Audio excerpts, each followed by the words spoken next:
आद्यं कुलं परीक्षेत ततो विद्या ततो वयं शीलं धनं तपो ततो देशं पश्चात् विवाहेत। આજે શ્લોક બોલે એ શ્લોક કોઈ જૈન શાસ્ત્રનો નથી. ચાણક્યનું નામ સાંભળ્યું છે? કોણ હતો? હા, અર્થશાસ્ત્રી, પછી બુદ્ધિશાળી, સલાહકાર હતો. સલાહકાર, એડવાઇઝર. ચંદ્રગુપ્ત મૌર્યનો મંત્રી કહી શકાય, બુદ્ધિનો બેતાજ બાદશાહ કહી શકાય કે નહીં? બુદ્ધિનો બેતાજ બાદશાહ એટલે ચાણક્ય. આજે કોઈ મોટી કંપની હોય ને અને મોટી કંપનીના એડવાઇઝરી તરીકે તમે જોવા જાઓ ને, ઇન્ફોસિસ છે, નારાયણ મૂર્તિ હોય કે સ્ટીવ જોબ્સ હોય, એ એકલો કામ ના કરતો હોય, એની પાછળ આવી બુદ્ધિઓ કામ કરતી હોય. અમે રાઈટ ઓર રોંગ?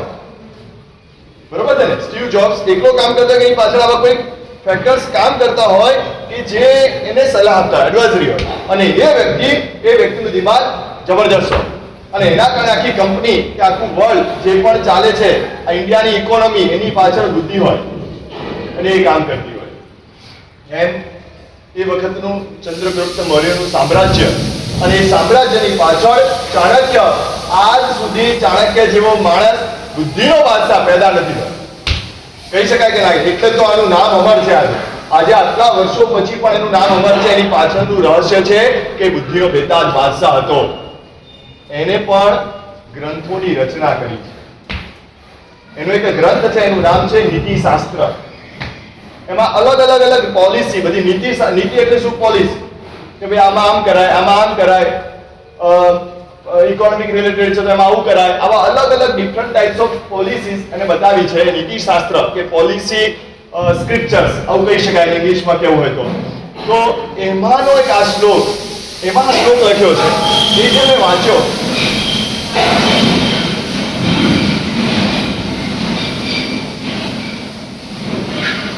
એમાંનો આ શ્લોક કે આદ્યમ કુલમ પરીક્ષેત તતો વિદ્યા તતો વય શીલમ ધનમ તતો રૂપમ દેશમ પશ્ચાત વિવાહેત. આ છે ને અદ્ભુત. આપણે ગૂગલમાં કોઈ વસ્તુ સર્ચ કરવી હોય ને, તમારે કોઈ વસ્તુ સર્ચ કરવી છે કે ભાઈ સમજો ને, ફોર એક્ઝામ્પલ કે નેમિનાથ ભગવાનના સોંગ XYZ, આજ તક, અત્યારના કોઈ ન્યૂઝ, તો કરંટ ન્યૂઝ કે જે પણ અત્યારે આજ તકના ન્યૂઝ જોવા છે તો આજ તક, આવું જે સર્ચ કરો. હવે ત્યાં ટાઈપ કર્યા પછી મોબાઈલ કેવી રીતે સમજે? આની પાછળ તમે જોવા જાઓ તો તમને ખ્યાલ, સોફ્ટવેર એન્જિનિયર એને પૂછજો કે આ ગૂગલના સર્ચ એન્જિનમાં તમે જે વસ્તુ નાખી અને સર્ચ કરવાની છે, અને એ સર્ચ એનું 1 by 1 થાય. એની એક પ્રોસિજર હોય કે ભાઈ ઇફ ધીસ ધેન ધીસ, આવી કન્ડિશનો એની અંદર નાખેલી હોય કે જે CC+ ને જાવા ને, હવે તો ઓરેકલ ને બધી ખબર નહીં હવે શું આવી ગયું. મારા જમાનાની વાત કરું છું, તમારે અત્યારે ઘણું બધું નવું આવી ગયું હશે. હું જ્યારે CC+ હું પણ શીખ્યો હતો, અને જ્યારે શીખ્યો ત્યારે આવી કન્ડિશન નાખતા હતા, અને કન્ડિશન નાખીએ અને કન્ડિશન પછી એપ્લિકેશન આવે કે ભાઈ આ એમ. અહીંયા એ સર્ચ પણ છે, સર્ચ એન્જિનમાં સિસ્ટમેટિક એક સર્ચ કરવાનું. અહીંયા પણ સર્ચિંગ તમને બતાવ્યું છે કે એનું સર્ચિંગ કરવું છે તો કેવી રીતે કરવું, એની પણ અહીંયા સિસ્ટમેટિક એક સર્ચ કેવી રીતે કરી શકાય, પદ્ધતિસરનું આપણે શોધ કે ભાઈ મારે મેરેજ કરવા છે અથવા તો મારે મારું પાત્ર જોવું છે તો શું કરવું જોઈએ, એવું અહીંયા ચાણક્યએ તમને સર્ચ એન્જિનમાં નાખીને બતાવ્યું કે પહેલા આ જો આમ પદ્ધતિસરના તમને એક ક્રાઇટેરિયા બતાવ્યા કે આ લેવલ પર તમારે આગળ વધવું જોઈએ, આ વસ્તુ જોવી જોઈએ, આ વસ્તુ નહીં જોવી જોઈએ, આને એટલું મહત્વ આપવાનું હોય, આને મહત્વ ના આપવાનું હોય. અલગ 7 પ્રકારના લગ્ન જીવનમાં જોડાવાનું છે. એ કોઈ વસ્તુ આમ 2 મહિના, 5 મહિના, વર્ષ કે 2 વર્ષ માટે, લાઈફ ટાઈમ માટે. લગ્ન જીવન એ કોઈ ટેમ્પરરી વસ્તુ નથી. એના અને જે વસ્તુ લાઈફ ટાઈમ માટે છે તો એમાં જોડાતા પહેલા 2 વાર વિચાર કરવાનો. નિર્ણય, ડિસિઝન તમે લો છો એ પહેલા you think twice before taking a decision. કેમ કે આ લાઈફ ટાઈમ ડિસિઝન છે, આ કોઈ સિમ્પલ ડિસિઝન નથી, આ ટેમ્પરરી નથી. એના માટે બહુ મહત્વના વિચારો કરવા પડે. આમ ઝંપલાવી ન દેવાય, ક્યાંક દેખાયું ને અંદર ઝૂકી પડ્યા, આવું ન હોય. એના માટે ઘણા બધા વિચાર કરવા પડે. અને વિચારમાં પહેલા શું વિચારવાનું તો અહીંયા છે ને આખી આપણે ભગવાનની પૂજા કરીએ ને, તમને ખબર નહીં હોય યુવાનો છો, પરમાત્માની પૂજામાં આપણા ત્યાં શાસ્ત્રકાર ભગવંતોએ 7 શુદ્ધિ બતાવી કે ભગવાનની પૂજા કરે તો આપણે જે રેગ્યુલર પ્રવચનમાં આવે છે એ લોકોને ખ્યાલ હશે કે ભગવાનની શુદ્ધિ કે પૂજામાં કઈ 7 વસ્તુનું ધ્યાન રાખવાનું. તો કે સૌથી પહેલા વસ્ત્ર શુદ્ધિ, પૂજા કરવા જાવ તો વસ્ત્ર ચોખ્ખા જોઈએ ને, વસ્ત્ર શુદ્ધિ. પછી અંગ શુદ્ધિ એટલે સ્નાન કરેલું જોઈએ, હા, વસ્ત્ર શુદ્ધિ. પછી અંગ શુદ્ધિ. પછી આવે છે મની એટલે કે પૈસા, જે દ્રવ્યથી તમે વસ્તુ લાવ્યા છો એ પણ શુદ્ધ પૈસો જોઈએ, અનીતિનો ના જોઈએ. પછી ચોથું ક્ષેત્ર શુદ્ધિ એટલે જે ક્ષેત્રમાં તમે પૂજા કરવા જાઓ છો એ મંદિર વગેરે એકદમ પવિત્ર હોવું જોઈએ, ક્ષેત્ર શુદ્ધિ. પછી દ્રવ્ય શુદ્ધિ એટલે ચંદન, દીપક, ધૂપ વગેરે વાપરવું જોઈએ, શુદ્ધ કક્ષાનું, સારી કક્ષાનું ફ્રૂટ વગેરે બધું સારું વાપરવું જોઈએ. આગળ વધીને સૂત્ર શુદ્ધિ, ચૈત્યવંદન કરો છો તો સૂત્રની શુદ્ધિ જોઈએ. પછી વિધિ શુદ્ધિ એટલે તમે જે પણ વિધિ કરો છો એ પ્રોપર વિધિ હોવી જોઈએ. પહેલા ચૈત્યવંદન કરી લો અને પછી ભગવાનની પૂજા કરો તો આવું ના હોય, એ વિધિસર. તો આવી રીતે 7 શુદ્ધિઓ પૂજામાં બતાવી. સેમ અહીંયા પણ 7 ક્રાઇટેરિયા તમને બતાવે કે તમારે શું શું જોવાનું છે, બધું તપાસવાનું છે. પણ સૌથી પહેલા શું તપાસવાનું, તમારે મેરેજ કરવા છે તો મેરેજ કરવા માટે સૌથી પહેલું તમારે શું જોવાનું હોય. અહીંયા એક લાઈન સર આખા સાથે આદ્યમ કુલમ પરીક્ષેત. આદ્યમનો અર્થ ખબર પડે પ્રકાશભાઈ? આદ્યમ એટલે પહેલું, કુલમ પરીક્ષેત સૌથી પહેલા કુલને જોવો. કુલ એટલે અહીં લખ્યું છે કાસ્ટ, બરાબર છે? ફર્સ્ટ વન ફેમિલી બેકગ્રાઉન્ડ, કે તમે જેની સાથે જોડાવા જઈ રહ્યા છો તો એ જોડાવા માટે એનું ફેમિલી બેકગ્રાઉન્ડ શું છે, સૌથી પહેલું એ જોવું જોઈએ. વ્યક્તિમાં આમ સામાન્ય રીતે આપણે શું જોઈએ? લુક્સ, લાઇક્સ, લુક્સ લાઇક્સ, અને બીજું શું જોવાય? લોકાલિટી. અહીં સામાન્યથી તમે કાં તો પૈસો, છોકરી છે રૂપ દેખે એટલે છોકરીમાં રૂપ દેખાય અને છોકરામાં રૂપિયા દેખાય. આ બે વસ્તુના તમારા ફેક્ટર્સ અત્યારે આ જ છે કે ભાઈ મારે છોકરીને પસંદ કરવી છે કેવી રૂપાળી છે અને છોકરાને પસંદ કરવો છે કે રૂપિયા કેટલા છે. આ જ વસ્તુ આપણે મેટર કરતા હોઈએ છીએ. પણ જ્યારે આપણે એક બીજા સાથે જ્યારે જોડાવા જઈ રહ્યા છે ત્યારે એવા ફેક્ટર જોવા જોઈએ કે જે ફેક્ટરમાં ચેન્જીસ ન થતા હોય. રૂપ ઇટ કેન બી ચેન્જ, એ બદલાઈ શકે છે. એ આજે કદાચ તમારા 25 વર્ષે આ રૂપ હોય, બની શકે આવનારા 10 વર્ષ પછી એ રૂપ એની પાસે ન હોય. કેમ કે કંઈક થયું, આગ લાગી, બળી ગયા, ડાઘા પડી ગયા, એક રોગ આવી ગયો, કંઈ પણ it can be change. Money it can be also change. કેમ કે રૂપિયા પણ બધાના સ્વભાવ, નેચર એનો એવો છે, એ બધાના સ્વભાવ વાળો છે. તમે પહેલા ત્યાં રહેતા હતા અને પરણ્યા, લક્ષ્મીજીના પગલા થયા અને એવું બેકગ્રાઉન્ડ તમારું ખુલ્લું પાલ્યું, આખી ફર્ટાઇલ બની ગઈ, એવું જમીન એવી ફળદ્રુપ બની ગઈ, તમે ખૂબ કમાયા અને પછી અહીંયા આવી ગયા ગોલ્ડન નેસ્ટમાં. છે ને કેટલા બધા સોઢા ડેલાવાળા છે ને અહીંયા, છે ને સોઢા ડેલાવાળા કેટલા બધા નેસ્ટમાં. મને કીધું કે લગભગ સાહેબ ઓછો ઓછા 50 ઘર આવી ગયા છે ત્યાં. એમાં રાઈટ? બરોબર છે ને દીપકભાઈ? આ શું થયું? આવ્યું એ ચેન્જ. ક્યાં તમે ભણ્યા ત્યારે વિચારો કે ભાઈ એ તો સોઢાના ડેલામાં રહે છે, પણ એવું ના હોય. એ બધા જોવાનું શું છે એ રૂપિયાને આપણે જોઈએ તો રૂપિયાને અહીંયા ચાણક્ય, આ શ્લોક ચાણક્યનો છે. નીતિ શાસ્ત્રમાં ચાણક્ય એટલે બેતાજ બાદશાહ, જેની બુદ્ધિ આપણને શિખામણ આપે છે કે શું જોવાનું હોય. મની ફેક્ટરને ક્યાં મૂક્યું છે?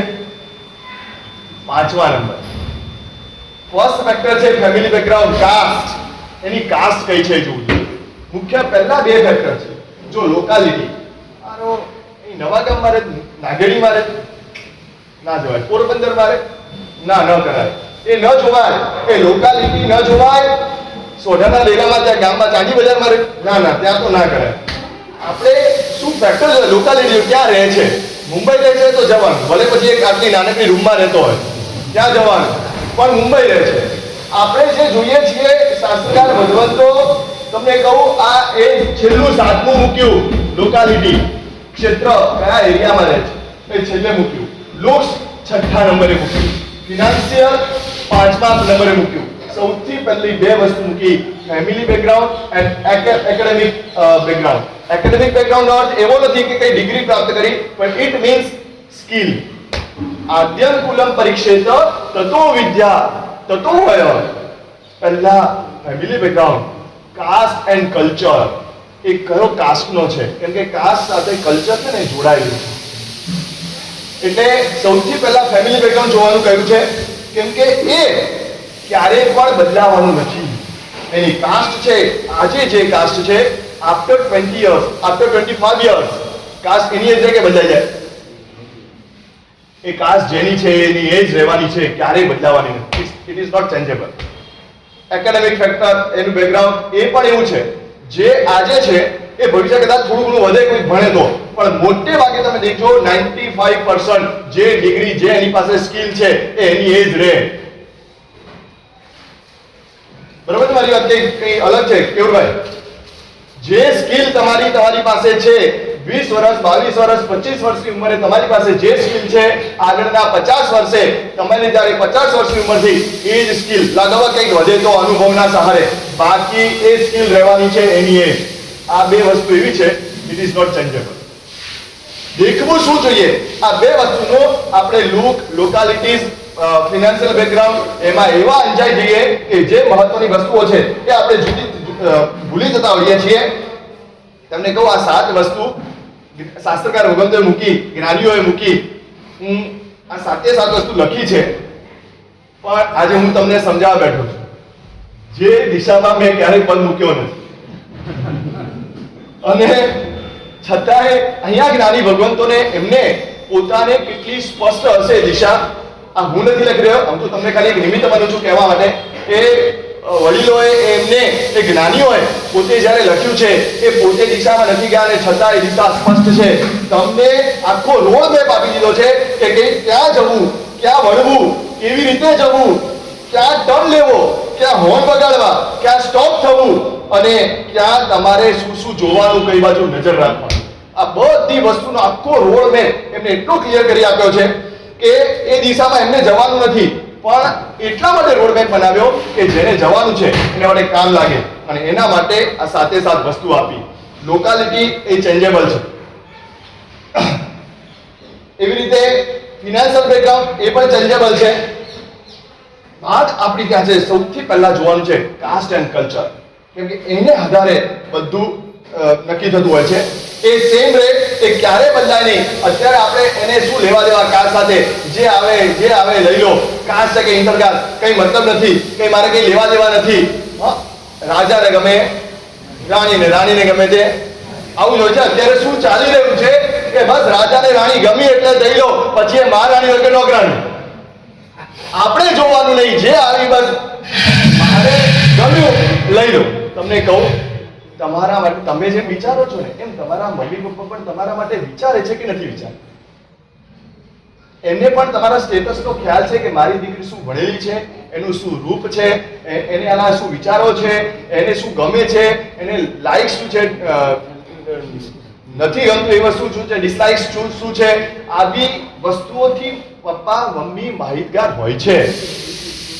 પણ આપણે એક વયમાં એવા એટ્રેક્શનમાં, ખાલી રૂપ કે રૂપિયાના એવા એટ્રેક્શનમાં આપણે આવી અને નિર્ણય લેતા હોય, અને એ નિર્ણયને કારણે પછી આગળ જતા જે પસ્તાવાના દિવસો અને વારાઓ આવે એ વખતે જાગૃત થાય કે આ શું થઈ ગયું મારાથી, મારે જે કરવાનું હતું, મારું ફ્યુચર આખું બગડી ગયું.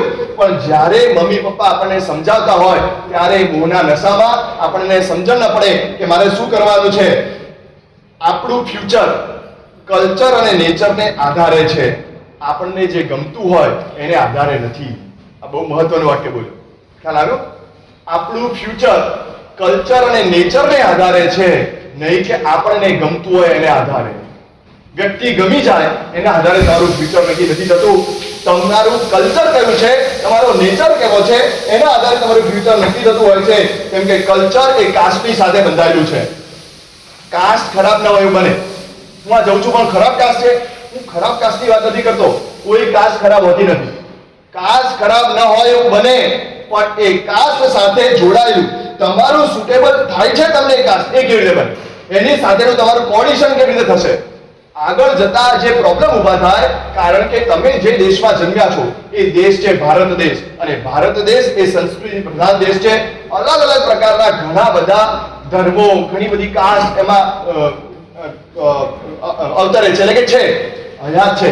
એમાં તમે ક્યાં જન્મ્યા છો, તમે જે રિલિજનમાં જન્મ્યા છો, તમે જ્યાં છો ત્યાં એના કસ્ટમ્સ, એના જે રીત રિવાજો જે વગેરે બધું છે, એના ટ્રેડિશન, એની વેલ્યુ સિસ્ટમ, લાઈફ સિસ્ટમ, એ જે બધું છે એ બધું છોડીને જ્યારે તમે અધર કાસ્ટમાં જાઓ છો અને ત્યારે તમે બધું સેક્રિફાઈસ કરવું પડે છે.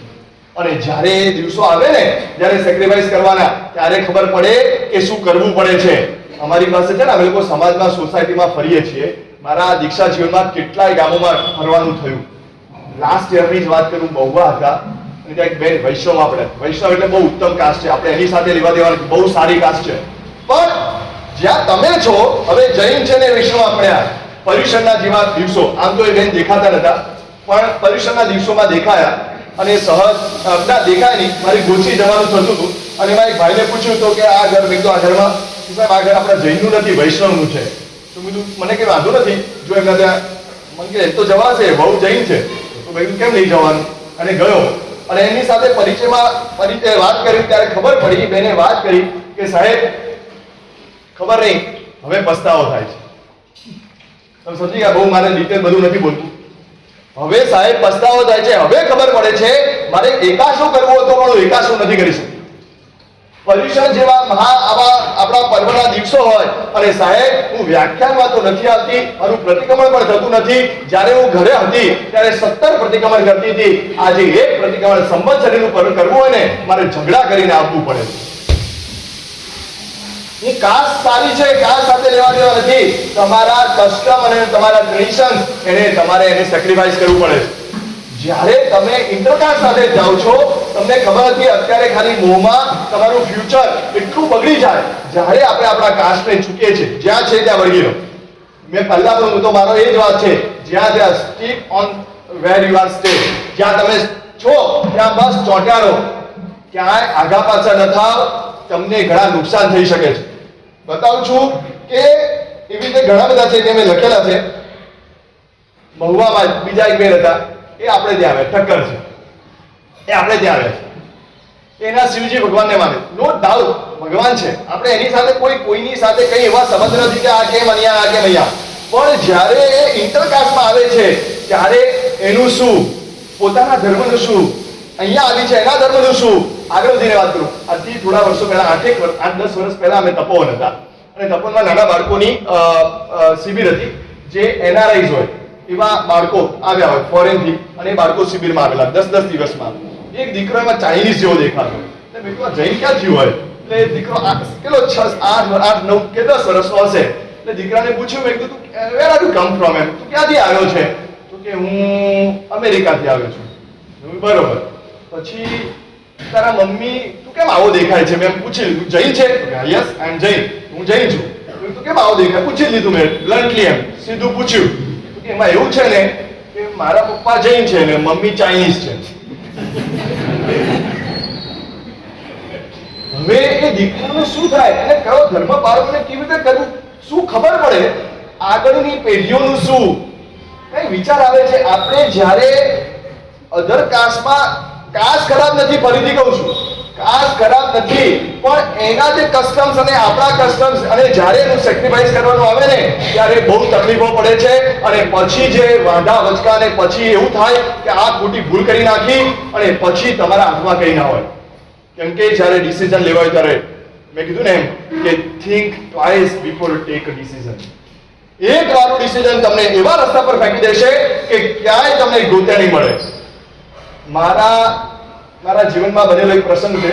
મારા દૂરના રિયલમાં એક સિસ્ટર થાય છે. આજથી વર્ષો પહેલાની વાત કરું છું, 20 વર્ષ પહેલાની સત્ય ઘટના. આમાં આવતું નથી પણ યાદ આવે છે, તમને કહેવાનું મન થાય છે કે તમારી સાથે શું શું બને. મારા દૂરના એક સિસ્ટર સુરતમાં રહે, બહુ દૂરના છે, પણ કંઈક સંબંધ હોવાને કારણે આ પ્રસંગ એવો મનમાં ફેડ થઈ ગયો છે. એ દીકરી કોઈના લવમાં પડે, અને મમ્મી પપ્પાએ ના કે બેટા અહીંયા ન જવાય, આપણા માટે નથી, આ વિધર્મીઓ છે એમની પાસે ન જવાય, આ બધું આપણને શોભતું નથી. આપણે કીડી આમ પડ્યો ને તો આપણે એમને પડ્યો તો બેટા કીડી મરી ગઈ. આ કરવાના સંસ્કાર આપણે ત્યાં, અને તમતું જેના ત્યાં જવાની ત્યાં તો રોજનું કે આ આપણો ધર્મ બેટા ભૂલી જઈશું, રવા દે, હું ત્યાં જ જવાનું. સમજી ગયા? વિધર્મીને ત્યાં એ લવમાં પડેલી. અને એ જે રીતે આમ મમ્મી પપ્પાની સામે આવી ગઈ, એગ્રેસિવ, અહીંયા જવાની, એક ને બે, તમે મમ્મી પપ્પા એટલું કરગડે, રડે, વડીલો બધા, કાકા મામા જે વડીલો હોય બધા ભેગા થયા, એને સમજાવે પણ એકલી બે ન થાય, અને પછી પપ્પા તારે જવું હોય તો જા, હવે આપણા સંબંધ નહીં. આ રિયલ કેસ કહું છું. મારી દૂરની એક સિસ્ટર છે, અને એ રિયલ કેસ તમારી સામે એટલા માટે કહું છું કે તમારી આંખ ઉઘડે, આપણને ખબર નથી હોતી. જ્યારે આપણે મોહમાં એવા અંધાપામાં આવી ગયા હોઈએ છીએ અને ત્યારે કયા નિર્ણયો લેતા હોઈએ છીએ. આ દીકરી ના પાડી અને ગઈ, એ વિદર્ભી નેતા ગઈ. 6 મહિના 8 મહિના સુરતમાં રાખી અને પછી આપણે ફરવા જઈએ, દુબઈ લઈ ગયા, સાઉદી અરેબિયા, એ લોકોના જે કન્ટ્રીઝ છે એ કન્ટ્રીઝમાં લઈ ગયા. 1 વર્ષ સુધી ત્યાં મજા કરી, બધું કર્યું. 1 વર્ષ પછી વેશ્યાને ત્યાં વેચી દીધી, અને પછી રોજ એની ઉપર જે બળાત્કારો થાય, જે એની પર વીતે, અને ત્યાંથી કંટાળી ગઈ અને પપ્પાને ફોન આવે, પપ્પા મને બચાવો. પપ્પા કેવી રીતે? હું કેવી રીતે આવું?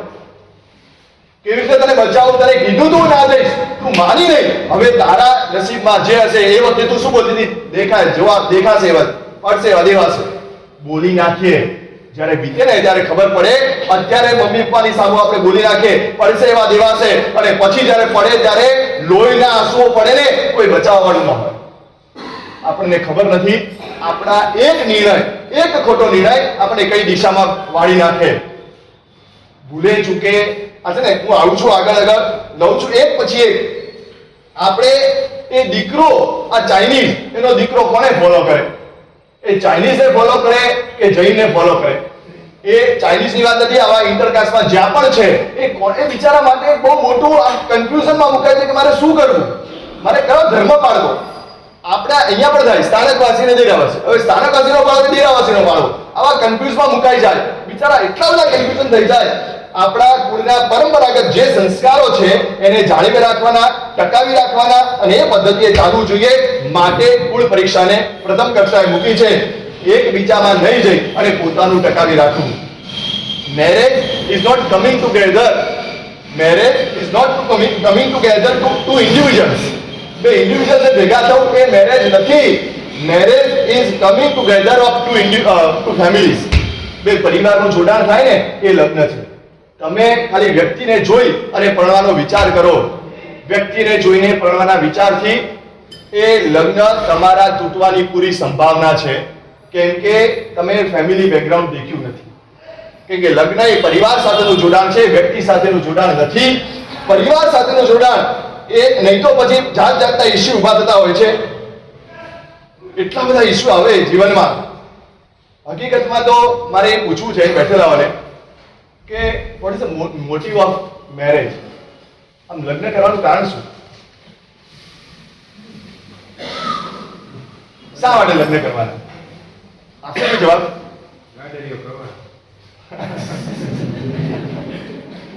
મોટા થયા, ઉંમર થઈ તો પછી તો લવ માં પડે જ ને.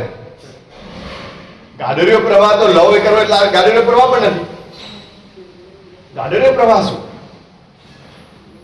હેતુ આપણે છે ને, આ મેં પહેલા પણ કીધું, ભારત એ સંસ્કૃતિ પ્રધાન દેશ છે. લગ્ન કરવા એ ગાડરીયો પ્રવાહ નથી, એ એક સંસ્કાર છે. તમે હિન્દુ ગ્રંથોમાં વાંચો ને તો 16 સંસ્કારો બતાવે. ગર્ભ એ એક સંસ્કાર છે, એવી રીતે લગ્ન એ પણ એક સંસ્કાર છે. સંસ્કાર એટલે સારી, તમને શું કહું,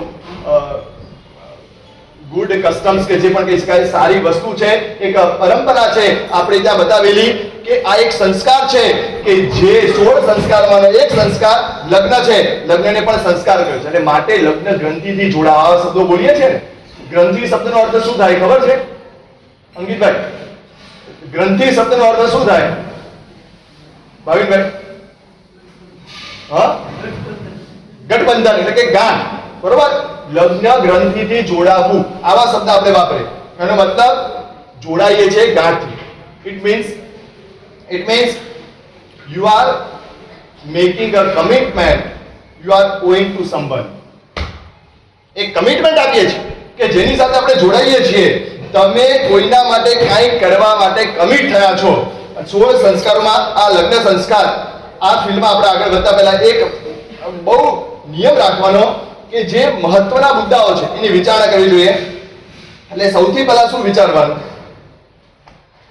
પહેલા તો હું તમને કહું લગ્નનો હેતુ ઓબ્જેક્ટિવ શું છે મેરેજ કરવાનો એ વાત કરી દઉં. આર્ય દેશની માનસિકતા લગ્ન કરવા માટે આખી જુદી છે.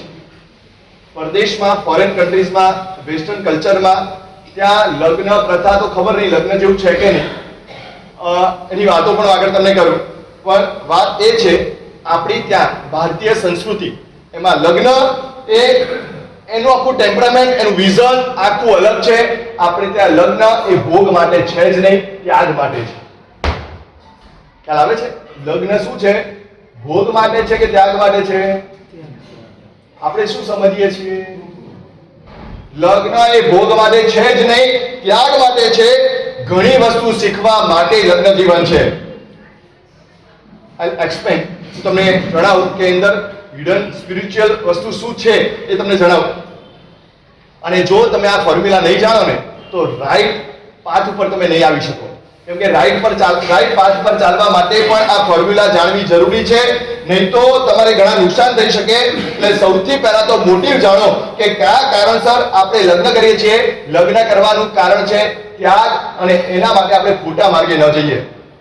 સૌથી પહેલા તમને કહું, આમ સવારનું પ્રતિક્રમણ, યુવાન બેઠા છો, તમને કદાચ નહીં ખબર હોય, સવારનું પ્રતિક્રમણ કરીએ ને ત્યારે તપ ચિંતામણીનો કાવસક આવે. તમે પર્યુષણ દરમિયાન કરતા તો 16 નવકાનો સવારે તપ ચિંતામણીનો કાવસક આવે. એ ચિંતામણીના કાવસકમાં શું બોલો? 6 મહિનાનો ઉપવાસ, શક્તિ નથી, પરિણામ નથી. પછી 5 મહિના, 4, 3, 2, 1, 1 મહિનાનો ઉપવાસ, શક્તિ નથી, પરિણામ નથી. 16 ઉપવાસ, શક્તિ નથી, પરિણામ નથી. એમ કરતા કરતા ઉપવાસ, શક્તિ નથી, પરિણામ નથી. આંબિલ, શક્તિ નથી, પરિણામ નથી. એકાશુ, શક્તિ નથી. જો તમારે એકાશુ કરવું હોય તો પરિણામ છે, નથી ગયું તો પરિણામ નથી. નવકાશી એમ ઉતરતા ક્રમે આવે. એટલે સૌથી પહેલા તો ઉપવાસ કરવાનો. પણ ઉપવાસ નથી થતો તો આંબિલ કરો, નથી થતો એકાશુ કરો, નથી થતો બેસવું કરો, નથી થતું નવકાશી કરો. આમ ઉતરતા ક્રમે બતાવે. ખ્યાલ આવ્યો શું કહેવા માંગુ? પહેલા તો ઉપવાસ જ કરવાનો છે. સમજાયું? હવે પહેલા તો ઉપવાસ જ કરવાનો છે. નથી થતું માટે એકાશનું બતાવ્યું છે. માટે એકાશનું બતાવ્યું. એકાશનાને પણ તપ કીધો છે. માટે લગ્ન જીવન એ પણ એક પ્રકારનો તપ છે. એક સાથે બંધાઈને બાકીના બધાને સાથેનું સંબંધ કટ કરવાનો, આનું નામ છે લગ્ન જીવન. એ પણ એક પ્રકારનો તપ છે. લગ્ન જીવન એ ભોગ માટે છે જ નહીં, ત્યાગ માટે છે. આપણે ત્યાં આ પરંપરાઓ હતી. હવે અત્યારે ગમે ત્યાં જાય, ગમે ત્યાં માટલામાં ગમે ત્યાં ગ્લાસ નાખે અને ગમે ત્યાં ડોકિયા કરે અને ગ્લાસ લઈને પાણી પીએ. આમ ના ચાલે, આ ન ચાલે. આ આપણી સિસ્ટમ નથી કે ગમે ત્યાં જાઓ, ગમે તે ગ્લાસથી ગમે તે પાણી પી લો. તરસ લાગી છે, આ તરસ લાગી એટલે પી લીધું, એમ ના હોય. તરસ લાગીને પાણી પી લઈએ એવું ના ચાલે. આપણી આ સિસ્ટમ નથી. આપણી સિસ્ટમ એ છે કે એકવાર જેની સાથે જોડાયા, બસ હવે એની સાથે સ્ટીક, એની સાથે બસ ચોંટ્યાડો, એની સાથે જ રહો, બીજા ક્યાંય નજર નહીં, આડું વળવું ક્યાંય નહીં. તમને કહું, આમ શાસ્ત્રના પ્રસંગો વાંચે ને એક પ્રસંગ તમને કહેવાનું મન થાય. અદ્ભુત પ્રસંગ. રોહિણી, આપણે ત્યાં છે ને સતી થઈ છે રોહિણી. એ રોહિણી સતીની વાત આવે છે કે રાજા, એ રોહિણી છે ને એકદમ રૂપવાન યુવતી હોય છે. એનો પતિ સૈનિક છે અને સૈનિક કોઈ યુદ્ધમાં કે કોઈ જગ્યાએ મરી ગયો અને એ વખતે એને ઇનામ આપવાનું હોય છે. આમ શહીદ થાય ને, માર્ટિયર બન્યો છે એટલે એને ગિફ્ટ આપવાની હોય છે કે ભાઈ આવાને બહુ સરસ અમારા દેશ માટે કામ કર્યું. તો હવે એના ઘરમાં બીજું કોઈ હતું નહીં એટલે આ રોહિણીને બોલાવે છે એની પત્નીને અને આમ ઇનામ આપે. એ વખતે આમ ઘૂંઘટો ધારેલો હતો, તમારું રૂપ તો દેખાડો, અને ઘૂંઘટો ઊંચો કરીને એને રૂપ દેખ્યું અને રાજાને રૂપ ગમી ગયું.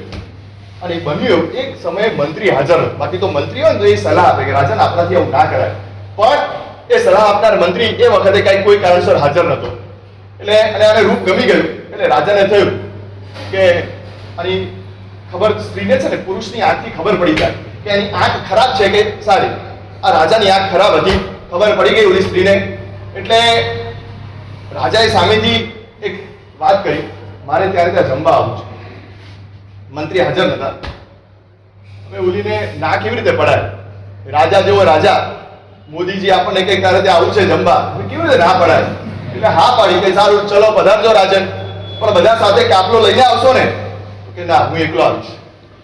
ઓલીને ગંધ આવી કે રાજા અને એકલા આવવાનું, મારા ઘરે મારો પતિ તો કોઈ તો છે નહીં, હું એકલી છું, રૂપવાન છું, યુવાન છું. ખ્યાલ આવ્યો? કઈ નહીં, પધારો. બોલાવ્યા. રાજાએ નક્કી કર્યું, મંત્રીના કાફલા સાથે પણ કોઈ હતું નહીં, એટલે રાજા એકલો જવાનો હતો. આ વાત એને અગાઉથી જણાવી દીધી. ઓલી સ્ત્રીએ કે ભાઈ આવવા દો, એને ખબર છે એટલે પાછું જણાવ્યું કે તમે બધા સાથે આવશો ને? તો કે ના, હું એકલો આવીશ. કઈ વાંધો નહીં, આવો. અને એને રસોઈ બનાવી. પછી થાળીઓ બધા આવવાના હતા, એટલે એને ખબર હતી કે એકલો આવવાનો, છતાંય ઘણા બધા આવશે, રાજા આવે તો એકલો થોડી આવે, બધા કાફલાને લઈને જ આવે ને, એમ વિચારી અને એને કે નહીં, એકલા ના આવે, રાજા છે, રાજા કદી એકલા ના હોય. એટલે એને બધી 10-15 થાળીઓ બધી પીરસી રાખી અને જમવા બેસાડ્યા. એક પંગત થાળી દીધી અને 10-12-15 થાળીઓ આમ લગાવી દીધી. રાજા આવ્યા, ડોર ખોલ્યું, એન્ટ્રી કરી, પધારો રાજા, બેસો. એમને પંગત બેસાડ્યા, 2 મિનિટ 5 મિનિટ કે જમવા બેસો, જમવા બેસાડ્યા. ઓલા બેઠા કે આટલી બધી થાળી, કે બેસો ને તમે, બેસો. ખબર તો હતી એકલો આવવાનું, કઈ વાત નહીં, બેસો, તમે બેસો. અને એને બેસાડે, જમવાનું ચાલુ કરે છે. અને જમવાનું ચાલુ કરી 2 કટકા 3 કટકા ખાધા. એક મિનિટ રાજા, ઉભા. શું થયું? એક મિનિટ ઉભા, અહીંયા બેસો, અહીં બેસો, મારી બાજુમાં અહીં બેસો. અને ત્યાં બેસાડે. અને ત્યાં રાજા પાછો કે હવે ખાવાનું ચાલુ કરો, હવે કઈ વાંધો નહીં, આ થાળીમાં નહીં, હવે આ થાળી સારું, કઈ બીજી થાળી લીધી. હજી 2-3 કટકા વાપર્યા અને એક મિનિટ રાજા, આની આ થાળીમાં, આ બરોબર નથી, આમાં. અને ત્યાં બેસાડ્યા. ત્રીજી થાળી, આવું 4-5 થાળી સુધી ચાલ્યું. એટલે રાજાનો પિત્તો ગયો, આ શું કરે છે? ઘણી આ થાળી આવે, બધીમાં સરખું જ છે ને, તો અહીંયા કેમ હેરાન કરી મને? રાજા, તમને એ જ કહું છું, તમને એ જ કહું છું, બધી થાળીમાં સરખું જ હોય જમવાનું. અને રાજાને જે આમ શબ્દરૂપી જે લપડાટ આપી છે, એટલે રાજા મોટો પડી ગયો, શું બોલવું? તમારી પાસે થાળી નથી તો બીજાની થાળીમાં હાથ નાખો છો. અને રાજા જે આમ થઈ ગયો, આ છે ને આપણું કલ્ચર હતું, આ અમારી સતીઓ હતી. રાજા નીચું મોઢું રાખીને ભાગી ગયો છે, શર્મિંદો બનીને ભાગ્યો છે. આ આપણી સંસ્કૃતિ એ પ્રધાન. તમે દેખો, એટલા હજારો દ્રષ્ટાંતો છે, હજારો બોલું છું, હજારો, એટલા બધા દ્રષ્ટાંતો છે. આપણે આમ જોઈએ ને ત્યારે થાય કે ક્યાં મારો દેશ અને આજની પ્રજા અને આજની વિચારધારા ક્યાં. આપણે સૌથી પહેલા તો એ જોવાનું છે કે મેરેજ શેના માટે કરવાના છે. લગ્ન જીવનમાં એક પ્રોપર પર્સપેક્ટિવ હોવો જોઈએ. મેરેજ પણ છે ને 5 પ્રકારના છે. તમને બતાવું છું, જો મેં લખેલા છે 5 પ્રકારના marriage. First, physical marriage. Second, social marriage. Third one, mental. Third, mental marriage. Fourth, cultural. અને ફિફ્થ, સ્પિરિચ્યુઅલ. આ બધામાં પહેલું ફિઝિકલ મેરેજ, એ તો તમને ખબર છે, એની મારે ચર્ચા કરવાની જરૂર નથી કે ફિઝિકલ મેરેજ શું છે, એ તમને ખબર છે. સેકન્ડ વન, દરેકમાં છે ને આમાં અલગ અલગ એલિમેન્ટ બતાવે છે કે સોશિયલ મેરેજ છે. તો સોશિયલ મેરેજ એટલે શું? તો કે સોશિયલ મેરેજમાં એકબીજાની સાથે સંવાદથી રહેવું, એટલે હળી મળીને રહેવું. હા, એકબીજાની જરૂરિયાતોને કેવી રીતે પૂરી પાડવી, એકબીજાના સંયોગોને કેવી રીતે સમજવા, એવા સંયોગો બની જાય અને ત્યારે એને સમજવા, એકબીજા માટે કંઈ કરી છૂટવું, એકબીજા માટે કંઈ ભોગ આપી દેવો, સેક્રિફાઈસ કરવું, ઘસાઈ જવું, આખા પરિવારને કેવી રીતે સાચવવો, આનું નામ છે સોશિયલ મેરેજ. મેરેજ કરવાના પર્પઝ શું હોય એ સમજવા જોઈએ. મેરેજ કર્યા આમ છે ને ઘણી વાર એવું હોય કે તમે જ્યારે મીટિંગ કરી હોય ને ત્યારે અમુક પ્રશ્નો પૂછતા હોય, બધા લુક્સ લાઇક્સમાં તમને શું ગમે, પ્રશ્ન કરે ને આવે છાપેલા કાટલા જેવા, તમને કયો કલર ગમે, આમ પૂછે. મૂગા સમજણ નથી પડતી, એને જે કલરનું પહેર્યું હોય એ કલર ગમતો હોય, તમારે જો જોવા આવ્યા તો એ જ કલર પહેરી ના હોય, આટલી સ્માર્ટનેસ ના હોય. અને આપણે પૂછીએ તમને કયો કલર ગમે, તમને શું ભાવે, તમને ઢોકળું ભાવે, મને ઢોકળું ભાવે. હા, એટલે ઢોકળું ભાવે એટલે જોડાઈ જાઓ. એવા ક્વેશ્ચન કરે. તમે તમારી મીટિંગમાં આવા બધા ક્વેશ્ચન થતા હોય છે ને, સમાજમાં જોવા મળે કે એવા ક્વેશ્ચન મીટિંગમાં ક્વેશ્ચન આ કરવાના કે કેવા કરવા. મારે તમને શીખવાડવું પડે કેવા ક્વેશ્ચન કરવા, તમને શીખવાડું.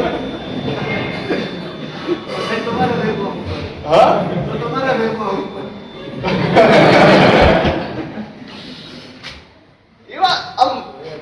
એવા ક્વેશ્ચન પૂછતા હોય. હું તમને કહું શું પૂછવું જોઈએ, એકચ્યુઅલ શું પૂછવું જોઈએ, શેના આધારે, જે વસ્તુ પર બેઝ કંઈક એવો હોય કે જેના આધાર પર તમારું આખું લાઈફ સાયકલ તમારી ચાલવાની છે. જે બેઝ છે, જેના ઉપર તમે જીવવાના છો, તમારો મદાર છે, એ વસ્તુઓ પૂછવી જોઈએ કે એકચ્યુઅલ સિચ્યુએશન શું બનતી હોય. આમ ઘણી વાર છે ને તમે MBA કરતા હોય, એ લોકોને MBA માં કે એવા આવી રીતના હાઈ ડિગ્રીઝના જે એક્ઝામ આપતા હોય, એ લોકોને એવા પ્રકારના ક્વેશ્ચન પૂછવામાં આવતા હોય. એની એક્ઝામમાં એવા પ્રકારના ક્વેશ્ચન હોય કે કંપનીમાં છે ને આવા પ્રકારનું, આવી કંપની છે, નવી કોઈ સ્કીમ બહાર પાડી છે, કંપની ફરજામાં ગઈ છે, આવા કારણોસર ફરજામાં ગઈ છે, અને એ કંપની આ બીજી કંપનીએ લઈ લીધી છે અથવા તો ટેક ઓવર કરી છે, અધરવાઇઝ એ જ કંપનીમાં આગળ હવે આ પ્રોબ્લેમ થયા છે ને હવે એને કેવી રીતે સોલ્વ કરવાના. તો આવા પ્રકારના તમને ઇન્ટરવ્યુઝ વગેરેમાં યા તો પેપરમાં, એક્ઝામમાં આવા ક્વેશ્ચન પૂછવામાં આવે, અને એ વખતે તમને કહું, ખરેખર એ કંપનીના મેમ્બર એ વખતે ત્યાં ઇન્ટરવ્યુમાં હાજર હોય, ખરેખર એ કંપનીમાં એવું બન્યું હોય અને તમને રિયલ આ સિચ્યુએશન આપે, અને રિયલ સિચ્યુએશનને તમે કેવી રીતે સોલ્વ કરો છો એના માટે તમને ક્વેશ્ચન ઇન્ટરવ્યુમાં પૂછવામાં આવે, અને એ કંપનીવાળા ત્યાં બેઠા હોય એ ધ્યાન રાખે કે આવા ઉપાયો કોણ આપે છે, અને એ જે સારો અને સાચો ઉપાય એને સિલેક્ટ કરે. બરોબર છે? હું તમને કહું છું, આવા ક્વેશ્ચન તમારે અરાઇઝ કરવાના કે રિયલ સિચ્યુએશન તમારા જીવનમાં જે બનતી હોય ને એવી સિચ્યુએશન, એવા સવાલ ઊભા કરો ને તો એમ લાગે કે ખરેખર તમે એકબીજા સાથે જોડાવા તૈયાર છો. આ હાંડવો ને ઢોકળું ને એમાં કલર ને એમાં આપણે જોડાઈએ, એ કઈ જોડાવાનું કઈ વાહિયાત વસ્તુઓ છે, એ કઈ મતલબ વગરની છે. તમે ખરેખર તમારે કેવા ક્વેશ્ચન પૂછવા શીખવાડું. જો ધ્યાન રાખો, એક મિનિટ ખાલી એક્ઝામ્પલ આપું છું, પણ એવું નહીં કહેતા મારા સાહેબ હા બધું મારે કે એના અનુભવ નથી, પણ જે મેચ રમ્યો નથી એના એમ્પાયર તરીકે આજે કામ કરવાનું છે. બધા અનુભવ છે ને. જો એક વસ્તુ, જો તમને ઘણી વાર એવું થાય કે આ મારા સાહેબને કેવી રીતે ખબર, આવું પણ તમને થતું હશે. મેં આગલા 2 કે 3 રવિવાર પહેલા આ વાત કરેલી હતી, ફરીથી કહું છું કે અમુક વસ્તુ છે ને અનુભવથી શીખવા મળે. બધી વસ્તુના અનુભવ કરેલા હોય એવું જરૂરી ના હોય. એવું જરૂરી ના હોય કે બધી વસ્તુનો અનુભવ કરે. એમને મેં ખબર પડે, બીજાના અનુભવથી ખબર પડે, અને સહજ આપણી બુદ્ધિથી પણ ખબર પડે. મેં કીધેલું દ્રષ્ટાંત તમને આપેલું, કૂતરો હોય ને કૂતરા, આપણે પટેલ કોલોનીમાં કૂતરા ગણા, મેં ઉદ્દેશ્ય આપેલું યાદ હોય તો, એનું મોઢું ખોલીને એના દાંત ગણો, 1 2 3 4. આવું થાય રીજીભાઈ? કેમ ના થાય? કેમ ના થાય? ક્યાં અનુભવ થયો કે નહીં બટકું ભરે તમને? એ અમુક વસ્તુ કહેવા ના હોય, સમજાય કે અનુભવથી સમજાય. કેવા ક્વેશ્ચન કરવાના તમે સમજાવો. તમારે છે ને એને પૂછવાનું કે આપણે છે ને એવું બને લાઈફમાં એકવાર કંઈક એવો તમારાથી ભૂલ થઈ અને મમ્મીએ તમને વઢ્યા. લાઈફમાં બને તમારાથી ભૂલ થઈ અને મમ્મી તમને વઢ્યા. હવે મમ્મી વઢ્યા એટલે એ વખતે હું તમારા સપોર્ટમાં રહ્યો અને મમ્મીના સપોર્ટમાં રહ્યો તો તમને કેવું લાગે? આ રિયલ સિચ્યુએશન, આ હકીકત છે. જ્યારે આવું થાય ત્યારે તમને શું લાગે? એ વખતે તમે સાથે રહેવા માંગો કે નહીં? હું તમારા સપોર્ટમાં, આ રિયલ સિચ્યુએશન છે કે નહીં? બીજું, આપણે મીટિંગ કરીને ત્યારે એવું વિચારતા હતા કે ભાઈ તમે શું કરો છો? હા, જોબ કરું છું. બરાબર. કેટલા વાગે? ઓફિસથી, જોબથી, બિઝનેસથી કેટલા વાગે? સાંજમાંથી 8 વાગે તો આવી જાઉં છું. એકદમ 8 સવા 8 થાય એટલે લગભગ બરાબર નહીં. બરાબર, બહુ સરસ, બહુ સરસ. અને પછી એવું ક્યારેક કોઈ વાર મહિને એકાદ વાર 1/2 કલાક, પણ એથી લગભગ આવી જાઉં, કંઈ વાંધો નથી. અને આપણે જોડાયા. રોજ મુજબ 1 મહિનો પહેલો 8 ચાલ્યો, પણ લક્ષ્મીજીના પગલા થયા હતા ઘરે. એને કારણે એવું થયું કે 6 મહિના 8 મહિના 9 9.5 સુધી, કારણ કે નવી એક ઓફર આવી, સ્કીમ આવી, અને એવું ચેલેન્જ આપણને મળી કે જેમાં વધારે કમાણી થઈ શકે. અને રોજ એ ઓપોર્ચ્યુનિટી લેવા માટે મારે હવે લેટ થવાનું, 9:30 9:45, અને ઘરે આવતા રોજ 9:45 થાય. આવું 6-8 મહિના મને થાય તો તમને વાંધો નહીં ને? ખ્યાલ આવે શું મીટિંગમાં શું કરે સમજો? તમે ના, એ વખતે તમે કીધું તું 8 વાગે આવી જવાનું, હવે તમે 8 વાગે નથી આવતા, હવે 8:30 આવો છો, 9:30 9:10 થઈ જાય છે તમને આવતા. 6 મહિના રોજ એકાદ દિવસ બરોબર છે, તમે 8-10 મહિનાથી મને ટાઈમ નથી આપતા. આ બધું થાય કે ના થાય? એ વખતે શું તમે શું કરો? મારી સાથે રહો કે જતા રહો? આ રિયલ સિચ્યુએશન કહેવાય. આ ક્વેશ્ચન સમજો કે હું ઓફિસથી ઘરે આવ્યો અને તમને ખબર પડી કે આજે 14 છે એટલે હું 24 કરીને આવ્યો. હવે તમારે એકલા જમવાનું છે, તો તમે એકલા જમો કે ના જમો? આ રિયલ સિચ્યુએશન. આવી તો અઢળક વિચારણા કરી શકાય કે તમે એકચ્યુઅલ રિયલ સિચ્યુએશન આપો. મીટિંગમાં શું પૂછવાનું હોય, આપણે ખાલી ઓલા છાપેલા કાગડા જેવા અમુક સવાલો પૂછી લઈએ અને પૂછીને જોડાઈ જઈએ. આમ રૂપ અને રૂપિયા ઉપર આપણે ખાલી મોહાઈ જઈએ. આ બંને વસ્તુ મેં કહ્યું એમ પહેલા કીધું ચેન્જેબલ છે, એમાં પરિવર્તન થવાના સ્વભાવવાળા છે, પરિવર્તનશીલ છે. એના ઉપર ખાલી થાબડા અને બાવડા જોઈ અને આપણે જોડાઈ જઈએ એ બધું કોને જેવું છે ખબર? થર્મોકોલ ઉપર કથકલી નૃત્ય કરતા હોય એના જેવું છે. તા થઈ ગઈ પછી પડી જાય એ કઈ ના આવે તમારા હાથમાં. કેમ કે સીધી વાત છે, જેનો બેઝ જ બરોબર નથી, તમે ખાલી રૂપિયા અને રૂપ ઉપર તમે આવ્યા, એ ચેન્જેબલ છે. કાલે ઉઠીને એવું બનવાનું. આજે તમે સમજો પેલેસના આ વિઝનમાં રહો છો અને વિઝનને જોઈ અને તમારું વિઝન એવું બ્રોડ થઈ ગયું, એની સાથે જોડાયા 2-3 વર્ષ થયા અને કંઈક એવી પરિસ્થિતિ ઊભી થઈ, મોટો ફટકો પડ્યો અને હવે તમારે ખોડિયાર કોલોનીમાં રહેવા જવાનું થયું. શું થાય? સાચું બોલજો બેન, શું થાય? તમે જ્યારે અમે ઘર જોયા હતા ત્યાં તો તમે વિઝનના ફ્લેટમાં લઈ ગયા હતા, 5મા માળે 10મા માળે તમે મને ત્યાં ફ્લેટ બતાવ્યો હતો અને હવે તમે મને ખોડિયાર, હું હવે તમારી સાથે રહેવાનું નથી. ચાલે કે ના ચાલે? જ્યારે જોવા આવ્યા હતા ત્યારે તમે સેટેલાઇટનો મને બંગલો બતાવ્યો હતો અને હવે બાપુનગર રહેવા જઈ જાવ છો. ના ચાલે. જ્યાં છે બધું બદલાય, પોસિબલ છે, એ ચેન્જેબલ છે. રૂપિયા જોઈને આવ્યા હોય, કાલે ઉઠીને બદલાઈ જવાનું છે. નેચર જોવાય, કાસ્ટ જોવાય, કલ્ચર જોવાય, એ જોઈએ જે એ બેઝ છે એના આધાર પર તમારે નિર્ણય લેવાનો કે કાસ્ટ કઈ છે, એનો નેચર કેવો છે, એનું એકેડેમિક, એની સ્કિલ શું છે, એની સાથે પાવર શું છે. આજે કદાચ 500 રૂપિયા મહિનાનો પગાર હોય ને, પણ જો સ્કિલ હશે ને, આવનારું ભવિષ્ય એવું આવવાનું છે કે મહિને 5 લાખ કમાતો હશે. એવા હજારો લાખો દાખલા લીધા છે. મારા ખુદના સંસારી મોટા ભાઈ 10 પાસ છે. જ્યારે આ ખરેખર રિયલ સ્ટોરી કહું છું, મારા મોટા સંસારી મોટા ભાઈની વાત કરું છું. 10 પાસ છે, ભણેલા નથી. ભણેલા છે પણ એટલે 10 પાસ. અને બિઝનેસ પહેલા નોકરીઓ કરી, લગભગ 10 વર્ષ નોકરીયા કરતી પોતાનો બિઝનેસ સ્ટાર્ટ કર્યો. હજી તો સ્ટાર્ટ કર્યો એ પહેલા તો એમને મેરેજ થયા, બરોબર? હવે જે છોકરી જોઈને આવી હોય, જો રૂપિયા પર આવે, ખ્યાલ આવે શું કહેવા માંગુ? ત્યારે નોકરી કરો છો, 5,000ની પગાર તમારો, 7,000નો કે 10,000નો પગાર, અને એમાં તમે નોકરી ક્યાં? આપણે નવીનભાઈ છોકરી પરણાવે ને, દિવસો લક્ષ્મીના પગલા થયા, દિવસો જ્યાં પોતાનો ધંધો પોતાનો ચાલુ કર્યો. આજે હોલસેલનો મોટો સરસ મજાનો બિઝનેસ, કદાચ મહિને 5 લાખ 10 લાખ કમાતા હશે. એ 7,000માં નોકરી કરનાર આજે મહિને 7 લાખ રૂપિયા કમા. આ રિયલ દ્રષ્ટાંત તમને બતાવું છું. મારા સગા મોટા ભાઈ, સંસારી મોટા ભાઈ, એને આવડતું નથી. મેં હમણાં વિશાલભાઈ સાથે કોઈની સાથે મેં વાત કરી હતી. મેં કીધું હમણાં ચાઇના એક કન્ટેનર પરચેસ કરે, એને લેંગ્વેજ આવડે નહીં, ઇંગ્લિશ આવડે નહીં, ક્યાં આવડે નહીં, કેવી રીતે આમ બધું કરે? બસ કે આંગળીથી. મેં મારા સંસારી ભાઈને પૂછેલું, તો તમે ધંધાનો આમ કેવી રીતે વ્યવહાર કરો? બસ કેલ્ક્યુલેટરમાં બતાવી દે, આટલો આંકડો એ બતાવે, બસ મૌન વાતો થાય અને ખરીદી કરી લે. મેં કીધું આમ ચીટિંગ ના થાય? કારણ કે બધું ભગવાન કરે, બધું સરળ આપણું પુણ્ય કામ કરે.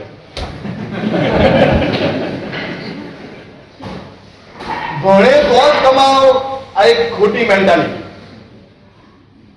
આવા તો હજારો દાખલાઓ છે. આ તો મેં એક દાખલા તમને આપું છું, તમને ખ્યાલ આવે કે આપણે લુક્સ અને લાઇક્સમાં એવા ફસાતા હોઈએ છીએ કે જેને કારણે જેના બેઝ ઉપર આપણે કેરિયર નક્કી કરવાનું હોય, એ બેઝ જ આપણો નબળો હોય તો આપણું કેરિયર નબળું જ થાય.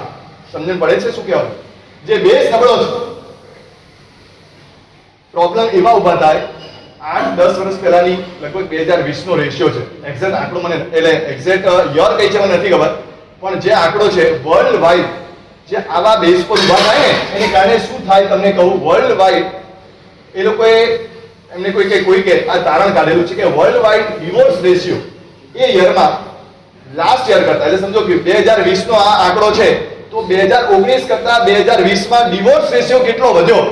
આખા વર્લ્ડ વાઇડ લોકોએ જે કાઢ્યું છે એમાં 252%. 252% ડિવોર્સ રેશિયો છે. અને એ પણ તમે કહું કયા? તો કે લક્ઝમબર્ગ કરીને કન્ટ્રી છે, જે બહુ નાનું, એટલે કહું ને તમારા આપણા અમદાવાદની વાત અપેક્ષાએ વાત કરું તો પાલડી કે વાસણા જેવું, 5 લાખની વસ્તી, એમાં ડિવોર્સ રેશિયો કેટલો? 87%. આપણે લાગે કે આ તો એ લોકોને એનિવર્સરી થાય ને 1 વર્ષ, એટલે આપણે એનિવર્સરી ઉજવવી જોઈએ એવું લાગે. લગ્ન 1 વર્ષ થાય એટલે એનિવર્સરી ઉજવવી જોઈએ, બહુ મોટું ફંક્શન કરવું જોઈએ કે 1 વર્ષ પૂરું થયું. ક્યાં આપણી સંસ્કૃતિને ક્યાં આ બધા ખ્યાલ આવે? આપણે એ લોકોનું દેખીને એમના જેવા થવા જઈ રહ્યા છીએ, પણ ખબર નથી કે આગળ કેવા કેવા પ્રોબ્લેમ થઈ શકે. Spain 65% divorce ratio. આ લક્ઝમબર્ગની વાત કરીએ એમાં તો એક ભાઈનું 12 વખત બ્રેકઅપ થયું અને 12 વખતના બ્રેકઅપમાં 4 વખત તો એકની સાથે. તમે આ વિચારી ન શકો. તમે છે ને આ હું મારા ઘરનું નથી કાઢતો, તમે તમારા જોવું હોય તો ગૂગલમાં સર્ચ કરીને યુ કેન ચેક ઇટ. તમે ચેક કરી શકો છો. તમે જોજો કે આ શું દુનિયામાં ચાલ્યું છે ને આપણે લોકોની પાછળ ગાડા પાગલ બનીએ છીએ, એક રૂપની પાછળ પાગલ બનીએ. મેરેજ એ આ એવી વસ્તુ છે, એક ઇન્સ્ટિટ્યુશન છે. આજે ભારત દેશમાં આ મારે વ્યાખ્યાન કેમ, આ સેમિનાર કેમ કરવો પડે છે એની પાછળનું રીઝન છે કે મેરેજ એક ઇન્સ્ટિટ્યુશન છે અને આજે એ મેરેજ ઇન્સ્ટિટ્યુશન ડિઝોલ્વ થવા આવી રહી છે. આજે ઇન્સ્ટિટ્યુશન રૂપે રહ્યું જ નથી. એવી તૈયારી છે કે મેરેજમાં એકચ્યુઅલ કેવું હોય કે મેરેજમાં વ્યક્તિ પોતાએ ડિઝોલ્વ થવાનું હોય. આજે મેરેજ ઇન્સ્ટિટ્યુશન પોતે ડિઝોલ્વ થઈ રહી છે. એવા પ્રકારના રિલેશનો સાંભળીએ ને, નવા વર્ડ તમારા જેન ઝી અને મિલેનિયલ્સના જે આવે. મેરેજ શબ્દ તો સાંભળ્યો, લિવ ઇન રિલેશનશિપ સાંભળ્યું, રિલેશનશિપ સાંભળ્યું, હવે સિચ્યુએશનશિપ આવ્યું, પછી ફ્રેન્ડ્સ વિથ બેનિફિટ આવ્યું, બેન્ચિંગ, ક્લોકિંગ, કેવા વર્ડ્સ મને ખબર ના પડે કે આ બધા આ શું છે. મારા ભારત દેશ છે આ. આપણે એમ થાય કે કઈ હદે આપણે નીચે ઉતરી રહ્યા છીએ. આ લક્ઝમબર્ગ ને સ્પેન ને આ બધા કન્ટ્રીઝ છે, યુરોપ કન્ટ્રીઝ અને અમેરિકન્સ, આ બધાની પાછળ આપણે ગાંડા થયા છીએ. પણ એ લોકોના રેશિયો દેખો, એ લોકોની લાઈફસ્ટાઈલ દેખો, એ લોકોનું ફેમિલી બેકગ્રાઉન્ડ દેખો.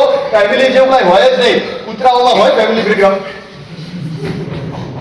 કઈ કૂતરીને કોનો દીકરો ને કોણ માં, કઈ આમ તમે બસ સેમ એવું નથી એ લોકો. આ લાગે કે નહીં એ લોકો કૂતરા? તો આપણે કૂતરા જેવું જીવન જીવવું છે. ક્યાં આપણે છે ને, તમને લાગે કે હસવા જેવું નથી. બહુ સિરિયસ મેટર છે. બહુ સિરિયસ મેટર છે કે આપણે આપણી જાતને કૂતરાની જોડે મૂકવા માંગીએ છીએ. જો આવું કરવા માંગતા હોઈએ તો આપણે આપણી જાતને કૂતરાની જોડે મૂકવા માંગીએ છીએ. એમાંથી બહાર આવવું હોય. આપણે હ્યુમન છીએ અને બિંગ અ હ્યુમન આપણી ઇન્ટેલિજન્સી હોય અને ઇન્ટેલિજન્સી પ્રમાણે આપણી જે પરંપરાઓ છે, લગ્નને પણ સંસ્કાર કીધો છે અને એ પ્રમાણે આપણે જીવવું જોઈએ. એ પ્રમાણે આપણે લાઈફને સિક્યોર કરવી જોઈએ. એ પ્રમાણે લાઈફને આગળ વધારવી જોઈએ. વાત એ છે. અને એને કારણે એટલા પ્રોબ્લેમ આખા વર્લ્ડ વાઇડ તમે જુઓ ને તો એટલા બધા પ્રોબ્લેમ ઊભા થાય. Breakup ratio, divorce, breakup ratio, પછી society imbalancing, suicide ratio, stress level. આજે તમે મારી વાત ખોટી છે? આ બધી વસ્તુઓ ચાલે છે કે નહીં? અને એને જ કારણે છે તમે લાઈફ પાર્ટનર એકવાર ચૂઝ કર્યું, પણ એ કરવામાં એકવાર થાય આખી જિંદગી તમારી આસપાસના વર્તુળમાં એક પૂર્વનો કાળ હતો કે ડિવોર્સ આપવા એટલે બહુ મોટો ગુનો ગણાતો હતો. બહુ મોટો ગુનો ગણાતો હતો. આ બેઠેલા યંગસ્ટરને હું પૂછું, તમારા ફઈ, ફુવા, મામા, મામી, કાકા, કાકીમાં દેખજો ડિવોર્સ રેશિયો કેટલો. અને આજે ડિવોર્સ હોય તમારા ભાઈ, ભાભી કે મિત્ર, સ્વજન હોય, એમાં ડિવોર્સ રેશિયો કેટલો? What is the reason behind it? You check it. તમે જોશો એની પાછળ તમે જે પસંદગી કરી હતી, એ પસંદગીની પાછળનો તમારો જે બેઝ હતો ને, એ બેઝ સાવ પોકળ હતો. ઓલાદી એ કહેવાય સૌથી પહેલા ફેમિલી બેકગ્રાઉન્ડ, કાસ્ટ જોઈ હોય, એની સ્કિલ જોઈ હોય. આ બે વસ્તુ એક નોન ચેન્જેબલ છે. એ પોલાદી છે. એ ગમે તેવું આવે ને ડગે નહીં. આ બાકીના બધા પોકળ છે, ગમે ત્યારે ચેન્જ થઈ જાય. અને એના આધારે આપણે ડિસિઝન લેવાનું છે. ફેમિલી બેકગ્રાઉન્ડ કેવું છે, એની પાસે સ્કિલ કેવી છે. આગળ વધુ. લગ્ન જીવન એ ઓપોર્ચ્યુનિટી છે એવું સમજો છો તમે કે ભાઈ આ એક ઓપોર્ચ્યુનિટી છે, ચલો આપણે લગ્ન કરી લઈએ. It is not opportunity, it is a responsibility. આ બહુ મોટી જવાબદારી છે, એને નિભાવવાની છે. ખાલી લગ્ન કરી આજે આમ લગ્ન કર્યા, અઠવાડિયા પછી ના આઈ વોન્ટ ટુ ચેન્જ, આવું ના હોય. આ વેસ્ટર્ન કલ્ચર છે, ઇન્ડિયન કલ્ચર નથી. ભારતીય પરંપરામાં જે આવ્યું અને વળગી રહેવાનું. Stick where you are. જ્યાં છો ત્યાં બસ ચિટકાય. તમને કહું, તમે છે ને એન્ગેજમેન્ટ અને મેરેજ આ બંને વચ્ચે ગેપ હોય કે સવારે એન્ગેજમેન્ટ કરી અને સાંજે તમારા લગ્ન થાય, આવું થાય પારસભાઈ? થાય આવું? હા, રેર કેસમાં મેં તો સાંભળ્યું નથી. તમે કદાચ સાંભળ્યું હોય તો એ લાખે એકવાર હશે. એટલે લાખે એકવાર હશે. બરોબર છે? સોમવારે એન્ગેજમેન્ટ કરો, બુધવારે મેરેજ થાય આવું? તો આમ ગેપ આપે, ખબર છે ને? એન્ગેજમેન્ટ અને મેરેજ વચ્ચે ગેપ આપે. What is the reason? Logical answer ગમે તે. હા, બહુ સરસ વાત કરી. એકબીજાને સમજ. બે કારણ છે. આ બધું સ્ટડી મારે કરવાનું ને. બે કારણ છે કે આવો ગેપ પીરિયડ કેમ?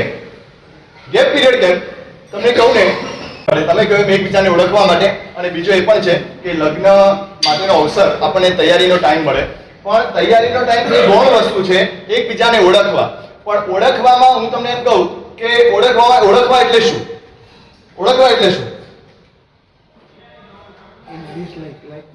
Like dislike. અને ડિસલાઈક ને ઓળખીને કરવાનું શું? અને એક બીજી વાત, લાઈક ને ઓળખવાનું. હું તમને એમ કહું, લાઈક ને ઓળખવાનું તો લાઈક વસ્તુ, એને જે પણ એની વસ્તુ છે એ તો એના બાયોડામાં ભરી લખી છે.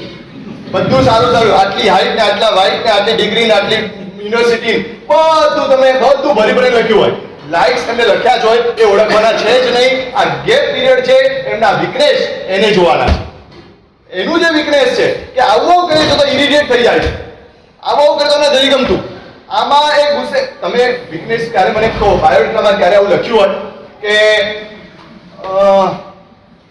સ્કૂટર ચલાવવાની ટેવવાળા છે, એક સ્ટાર્ટ કરે ને સ્ટાર્ટિંગ પણ 120 થી હોય, 6 મહિનામાં ઓછામાં ઓછા એકને ઉડાડી દે. આવું લખ્યું હોય? આ લખ્યું હોય ક્યાંય? કોઈ વીકનેસ ક્યારે લખે નહીં. અને કાં તો આવું મને કોઈ અવાજ કરે તો માથું ફાટે છે. કોઈ જરા પણ અવાજ કરે માથું ફાટે. એકવાર એને મગજમાં ધાર્યું કરવાનું, પછી કોઈનું સાંભળતા, કોઈના બાપનું સાંભળે નહીં. આવું લખ્યું હોય કે હું ક્યારેય કોઈના બાપનું સાંભળતો નથી. બાયોડેટા લાંબા બને, પણ હકીકત તો તમે જેમ સારું બતાવ્યું એમ ખોટું બતાવવું પડે ને. કેમ કે બધામાં માઇનસ હોય જ છે, એ ક્યારેય લખતા નથી. કોઈ પણ બાયોડેટામાં આવી વસ્તુ તમને જોવાની મળે, એનું કીધેલું ના થયું, મારું કીધેલું ના થયું તો હું દરવાજાને તોડી નાખું છું, કાચને તોડી નાખું છું, સામે માથાને ફોડી નાખું છું. આવું લખ્યું હોય? એ ના લખે. વીકનેસ છે. વીકનેસ કોઈ ક્યારે લખે નહીં. આ ગેપ પીરિયડ વીકનેસ જાળવવા માટે છે. To overcome this weakness. એ વીકનેસને કેવી રીતે જીતી શકાય, એના માટે તમારી તૈયારી, એના માટેનો પ્લાનિંગ તમારો થાય. You can make your plan accordingly કે ભાઈ આવી રીતે હું આ પ્લાન બનાવીશ કે આને આવી રીતે હું જીતી શકીશ. આની આ આવી છે એની દુઃખથી નસ છે, મારે દબાવી નહીં. એને આવું નથી ગમતો, મારે કરવું નહીં. એના માટે આ ગેપ પીરિયડ હોય છે.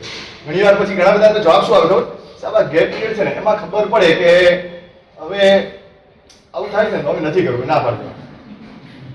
આવું કરે ઘણા બધા એવું ના પાડી દેવાનું. એના માટે ચેક કરવાનું હોય, હા પાડવી કે ના પાડવી. અરે હા પાડ્યા પછી તમારે ચેક કરવાનું, અને હવે તમે ના પાડજો.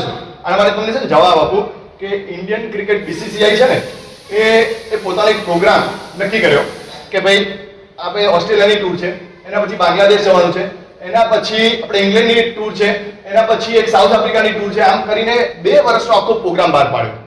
એમાં જે પ્રોફેશનલ પ્લેયર હતા એ બધાએ પોતાનું નામ નોંધાવ્યું કે ભાઈ હા હું છું. એ લોકોએ ફોન કરી કે જે રીતે પણ એ લોકોની વ્યવસ્થા હોય એ પ્રમાણે બધાને પૂછ્યું, અને પ્લેયર નક્કી થઈ ગયા. પછી હવે ઓલો વિચાર છે કે પણ આ ડેટ મને ફાવે એમ નથી, કોઈ કારણસર નથી ફાવે, ફેમિલી પ્રોબ્લેમ છે, પોતાનું મેન્ટલી નથી જવું, નથી રમવું, જે પણ છતાં ત્યાં જવા દે. અને નક્કી કર્યું કે ઓસ્ટ્રેલિયા સામે આપણે રમવાનું છે. ઓસ્ટ્રેલિયા ગયા અને ઓસ્ટ્રેલિયા રમવા બેઠા.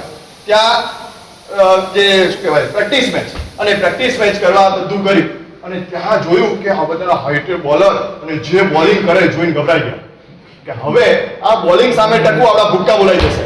હવે અહીંયા હું ટકી શકવાનો નથી. અને ઓલા ત્યારે ચેરમેન બીસીસીઆઈને ચાલે કે ના હવે નથી રમવાનું, મને નથી રમવું. આવું કરાય તો તે શું કરે ટકી રહેવાનું. ચેસ્ટ પહેરે, પેડ પહેરે, હેલ્મેટ પહેરે, ગ્લોવ્સ પહેરે, કંઈક પહેરે અને અમે ટકી રહે. જેવો બોલ આવા દે, થાય કે નહીં? એકવાર હા આપણે પીછેહટ કોણ કરે? પીછેહટની વાત જ નહીં. હવે હા પાડતા પહેલા તમે 1000 વાર વિચાર કરો. અત્યારે આવું કેમ સાહેબ? એ જ વાત છે, એના માટે તો આ સેશન લીધો છે. બાકી મારું કામ થોડી છે આ કરવાનું. નાની નાની વાતમાં પછી ડિવોર્સના પેપર્સ આવે અને એવી તમારા આગળના લાઈફમાં પ્રોબ્લેમ થાય. એ પ્રોબ્લેમ અરાઇઝ ન થાય એના માટે તો આ વસ્તુ છે. એટલે આપણે ટકી રહેવાનું છે. વાત આપણી ત્યાં હતી 5 મેરેજની, એટલે એ વાત પૂરી કરી દઉં. સમય આગળ ચાલ્યા કરે છે. સેકન્ડ હતું સોશિયલ. સોશિયલની વાત આપણે કરી. પછી છે મેન્ટલ મેરેજ. મેન્ટલ મેરેજ એટલે કેવું કે તમારી લાઈફ, મેરેજની લાઈફ ચાલી રહી છે, એમાં ડિફરન્સ ઓફ ઓપિનિયન થાય. ઘણી વાર એવું થાય કે ભાઈ બોલા કે મારે હાંડવો ખાવો કે નહીં, તું આજે છે ને ઇડલી સંભાર બનાવ, અને હવે ડિફરન્સ ઓફ ઓપિનિયન થાય ત્યારે શું કરવાનું? શું કરવાનું? જ્યારે ડિફરન્સ ઓફ ઓપિનિયન ઊભા થાય તો પછી હવે બેમાંથી રસ્તો કાઢવાનો કે કેવી રીતે સરળ રીતે મારી ગાડીમાંથી પાસ થઈ જાય. પોતાના ડિફરન્સને ડિઝોલ્વ કરી અને કોમન સેટલમેન્ટ કેવી રીતે આપવું, આનું નામ છે મેન્ટલ મેરેજ. સમજણ પડી? પોતાના ઓપિનિયનને ડિઝોલ્વ કરી દેવાનું અને એક કોમન સેટલમેન્ટ કેવી રીતે થઈ શકે, આનું નામ છે મેન્ટલ મેરેજ. આ તો મેરેજ લાઈફ છે. વારે ઘડે આમ ઘર્ષણ ઘર્ષણ ઘર્ષણ. એ છે ને, તમે ઓલું તમને ખબર હોય તો ટ્રેન દેખી છે ને, ટ્રેન બધા ગયા છે, હા? તો ટ્રેનનું સાયન્સ શું છે ખબર છે?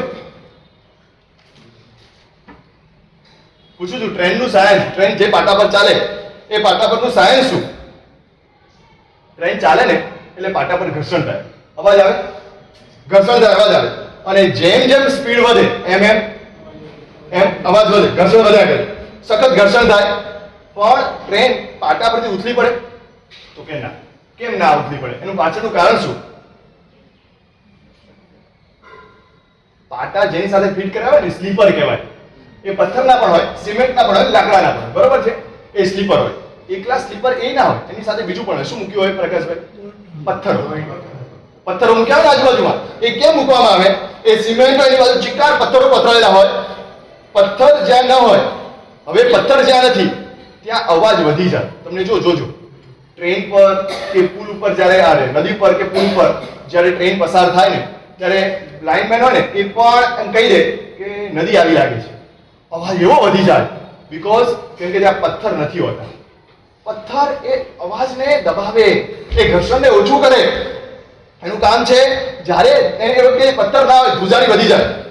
અહીંયા વિજ્ઞાન તૂટ્યું. કારણ કે ઓલામાં પથ્થરો શું કરતા હતા? એ અવાજને દબાવી દેતા હતા, એને એકદમ સસ્ટેન કરતા હતા. વાત એ છે કે આપણે જ્યારે ઘરમાં આવું કંઈક સારું સાંભળ્યું, કોઈક જગ્યાએ સારું વાંચ્યું, આવું સારા શબ્દો ક્યાંક બીજે સાંભળ્યા, જોયું, આ બધું છે ને મનમાં એવું પથ્થરની જેમ ફીટ કરી દેવાનું. શું કરવાનું? મનમાં પથ્થરની જેમ ફીટ કરવાનું કે જ્યારે ધ્રુજારી આવે આ પથરાઓ એને અટકાવશે. સમજ્યા? નહીં સમજ્યા? સમજણ પડી? નહીં પડી? સમજાવો. દરેક ઘરમાં કોઈક પાટા રૂપે હોય, કોઈક પૈડા રૂપે હોય અને ઘર્ષણ ચાલે. પણ એ ઘર્ષણની ધ્રુજારીને દબાવવા માટે આવા પથરાઓ કામ કરે. અને પથરાઓ કોઈક સારું વાંચન, કોઈક આવું શ્રવણ, આવા કોઈ પ્રકારનું સારું વિઝન, આવા આપણે પથ્થરો ધ્રુજારી એ વખતે ડિફરન્સ ઓફ ઓપિનિયન ઊભા થાય. અને એ વખતે આવું સાંભળેલું હોય કે ભાઈ મારે કોમન સેટલમેન્ટ પર આવવાનું છે, અને એ વખતે આપણે કોમન સેટલમેન્ટ આવી અને રસ્તા કાઢીએ. નહીં કે આ નહીં ભાવે, હવે તમે મને કીધું તું વિઝનમાં લઈ જવાનું, હવે તમે મારે પાછા અહીંયા ખોડિયાર કોલીમાં રહેવા આવ્યા, તો આવું ના હોય. તમે મને કીધું હતું કે આ વખતે આપણે ફરવા માટે ન્યુઝીલેન્ડ જઈશું અને તમે મને કુલુ મનાલી લઈ જાઓ છો, આ નહીં ચાલે. હવે થાય, સિચ્યુએશન બદલાય તો જવાબ પણ બદલાય. તમે મને જે વચનો આપ્યા હતા, હકીકતમાં વફાદારીના વચનો ઉપર આખો જીવન નિર્વાહ કરવો.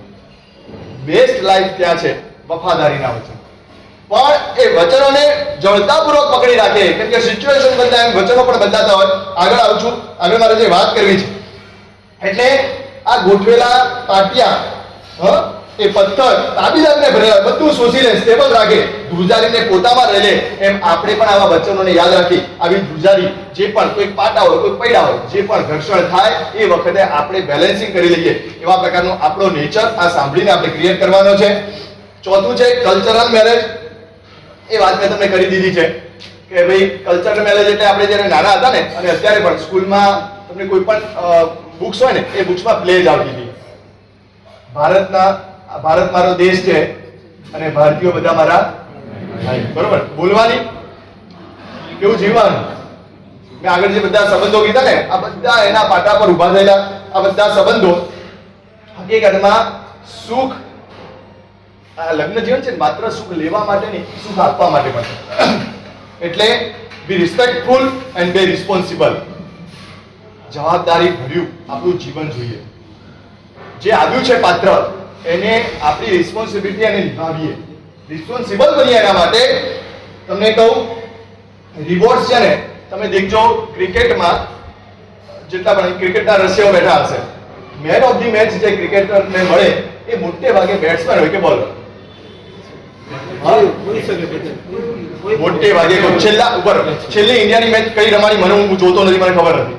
જેટલી 10 મેચ રમાણી, એ 10 મેચમાં આપણા જે મેન ઓફ ધી મેચ બન્યા એમાં બેટ્સમેન હતા કે બોલર? 60% જેવા બેટ્સમેન. રાઈટ? 60 નહીં, 70-80%. 70-80% બેટ્સમેન હોય અને 20-30% બોલર્સ હોય છે. બરોબર? એમાં રાઈટ? આ વાત બરોબર છે કે નહીં? હવે એમ કહું, બોલર એમ કે અમારે કેટલી મહેનત કરવાની, કેટલું કરવાનું, અને છતાંય અમને કોઈ રિવોર્ડ્સ મળે નહીં, કોઈ માન સન્માન નહીં, કાંઈ નહીં.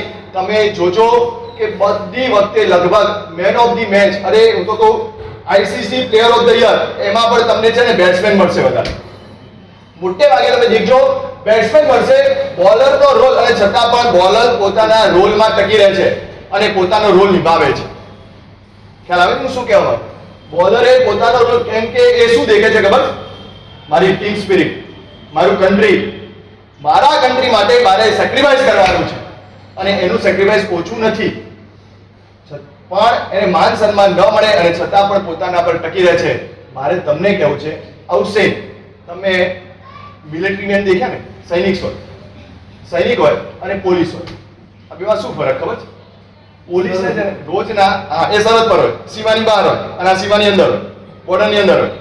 પોલીસ રોજના 100 થી 150 છમકલા સંભાળતો હોય અને સૈનિક 10 વર્ષે 12 વર્ષે એકાદ છમકલું હાથમાં આવે ત્યારે એને લડવાનું આવે. બરોબર? પોલીસ રોજના 100 થી 150 વગાડે, સીટી વગાડે, એને ઊભા રાખે, આમ કરે ને આમ કરે, એ હાથ આખો થાકી જાય. આટલું બધું કરે. મને એમ કહો, સન્માન ઓલો શહીદ થાય એને મળે અને પોલીસને સન્માન કેટલા મળે કે ના મળે? ઓછા મળે. મળે, કોઈ ના નથી હોતું, પણ ઓછા. બરોબર? જેટલું સૈનિકને સન્માન મળે એટલું પોલીસને મળે.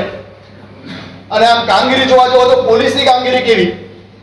સવારથી રાત સુધી આખો થાકી જાય, નીચોવાઈ જાય, અને નીચોવાઈ જાય અને છતાં પણ એને માન સન્માન ન મળે અને છતાંય પોલીસ પોતાની કામગીરી કરે કે ના કરે? ખ્યાલ આવે છે શું કહું? જ્યારે વખત મોટા તોફાનો થાય ને એ પોલીસ લશ્કરને બોલાવે. જ્યારે મોટા તોફાન થાય ત્યારે પોલીસ એ લશ્કરને બોલાવે અને લશ્કર બધું હેન્ડલ કરે. એમ રાઈટ? આ છે ને, આમાં જ વસ્તુ આપણે ત્યાં મેરેજ લાઈફમાં પુરુષ એલિમેન્ટ છે ને એ સોલ્જર છે અને ફિમેલ એલિમેન્ટ છે એ પોલીસ છે. સવારથી લઈને રાત સુધી એના છમકલા 150 ચાલુ જ હોય. છોકરાને ઉઠાડે ભાઈ તૈયાર કરવાનો, ઓલો ઉઠે નહીં તો સમજાવવાનો, બેટા ટાઈમ થઈ ગયો છે, ઊભો થાય, ઊંઘવા એને નાખે બાથરૂમમાં અને ત્યાં નવડાવે, કપડાં પહેરાવે, એને નાસ્તો તૈયાર કરે, એનું વોટર બેગ તૈયાર કરી આપે, સ્કૂલે મોકલે, હોમવર્ક કરી આપે, લેવા જાય, મૂકવા જાય, ઓલા ટિફિન કરવાનું છે, જો નોકરી ગયા છે એના ટિફિન મૂકવાના છે, સાંજે થાકીને ઇસ્ત્રી નાખે, ઓલા પૂજા કરીને પૂજાને ગુચ્છા વાળી મૂક્યો હોય લઈને કબાટમાં પધરાવવાની હોય, રોટલી કરતા શાકભાજી વાળાને ઓર્ડર આપવાનો હોય, ફોન પર વાતો કરતા કેટલી સીટી વાગે એનું ધ્યાન રાખવાનું હોય. એટલું બધું આમ સવારથી લઈને સાંજ સુધી એટલા બધા છમકલાઓ ને પછી એને માન સન્માન કેટલું. કેમ જેને કોને આવું દેખાય ખબર છે? એક ફેમિલી વ્યૂ હોય, મારો પરિવાર છે અને માટે ટકે. પોલીસને માન સન્માન ન હોય, સોલ્જરને, અને જ્યારે તારા પપ્પા આવશે ને કહી દઈશ, અને બહુ મોટું તોફાન કરે ત્યારે પોલીસની ફરિયાદ લશ્કર પાસે જાય, એનો સીધો થાય. એટલે આ બધી વસ્તુ કેવી છે? તમારે તમારા ઘરમાં જે પોતે પણ માન સન્માન નથી આપતા. મારી વાત એ છે કેમ કે આજે પૈસાની વેલ્યુ વધી છે અને પૈસાની વેલ્યુ વધવાને કારણે તમારા ઘરમાં શું આ દર્શાન કેમ આપું છું કે આજકાલ છોકરીઓ કમાતી થાય, એ લાવે એ ગમે, એટલે દેરાણી જેઠાણીઓ ને તો બીજી એક નોકરી કરતો તો એ ગમે, પણ ઓલી કેટલું કરે છે એની સામે આ કદાચ 40-50 હજાર કમાતી હશે ને એના કરતા પણ આની વેલ્યુ વધી જાય છે. એને વેલ્યુ આપો, એને માન સન્માન આપો. મારી વાત ક્યાં છે? સ્ત્રી બહુ મહત્વનું ફેક્ટર છે. એ નથી તો કાંઈ નથી. ઇન્ડિયન ટીમમાં ભલે ગમે તેવી જીતે ને ગમે તેવું લાગે, ટોપ પર ઇન્ડિયા પહોંચ્યો નહીં, પાછળ બોલરોનો હાથ છે. કેમ કે બેટ્સમેનોએ ગમે તેટલા રન લગાવ્યા હોય, પણ જો એ બોલરોએ સામેવાળી ટીમને કંટ્રોલમાં ન રાખ્યા ને તો સામેવાળી ટીમ જીતી જાય. પણ એના માટે ટીમ સ્પિરિટ જોઈએ, અને એ ટીમ સ્પિરિટ હોય ને તો તમે તમારા લાઈફમાં ટક્યા રહો. ખ્યાલ આવે છે? વસ્તુ સમજાય છે? આપણે આપણી લાઈફમાં બંનેનું એટલું જ મહત્વ છે. ક્યાંય હું કમાઉં છું, હું ધંધો કરું છું, આટલા સવારથી અમે ગયા છે અને ઓલી સ્ત્રીને દબદબાવે, એ પણ ના ચાલે. સ્ત્રીનું પણ એટલું સન્માન રાખવું જોઈએ, રિસ્પેક્ટ આપવો જોઈએ. ખ્યાલ આવે છે? ટાઈમ ઓછો છે, હું તમને ખાલી પોઈન્ટ્સ આપી દઉં છું શું શું કરવું જોઈએ કે તમારા ફેમિલી સાથે તમારે be respectful and be responsible. First one, be respectful. Second one, be responsible. Third one, be eager to compromise. Compromise કરવા માટે તૈયાર રહો. એવી ઘટનાઓ ઘટે એમાં કોમ્પ્રોમાઇઝ કરવાનું. Third one, mutual understanding.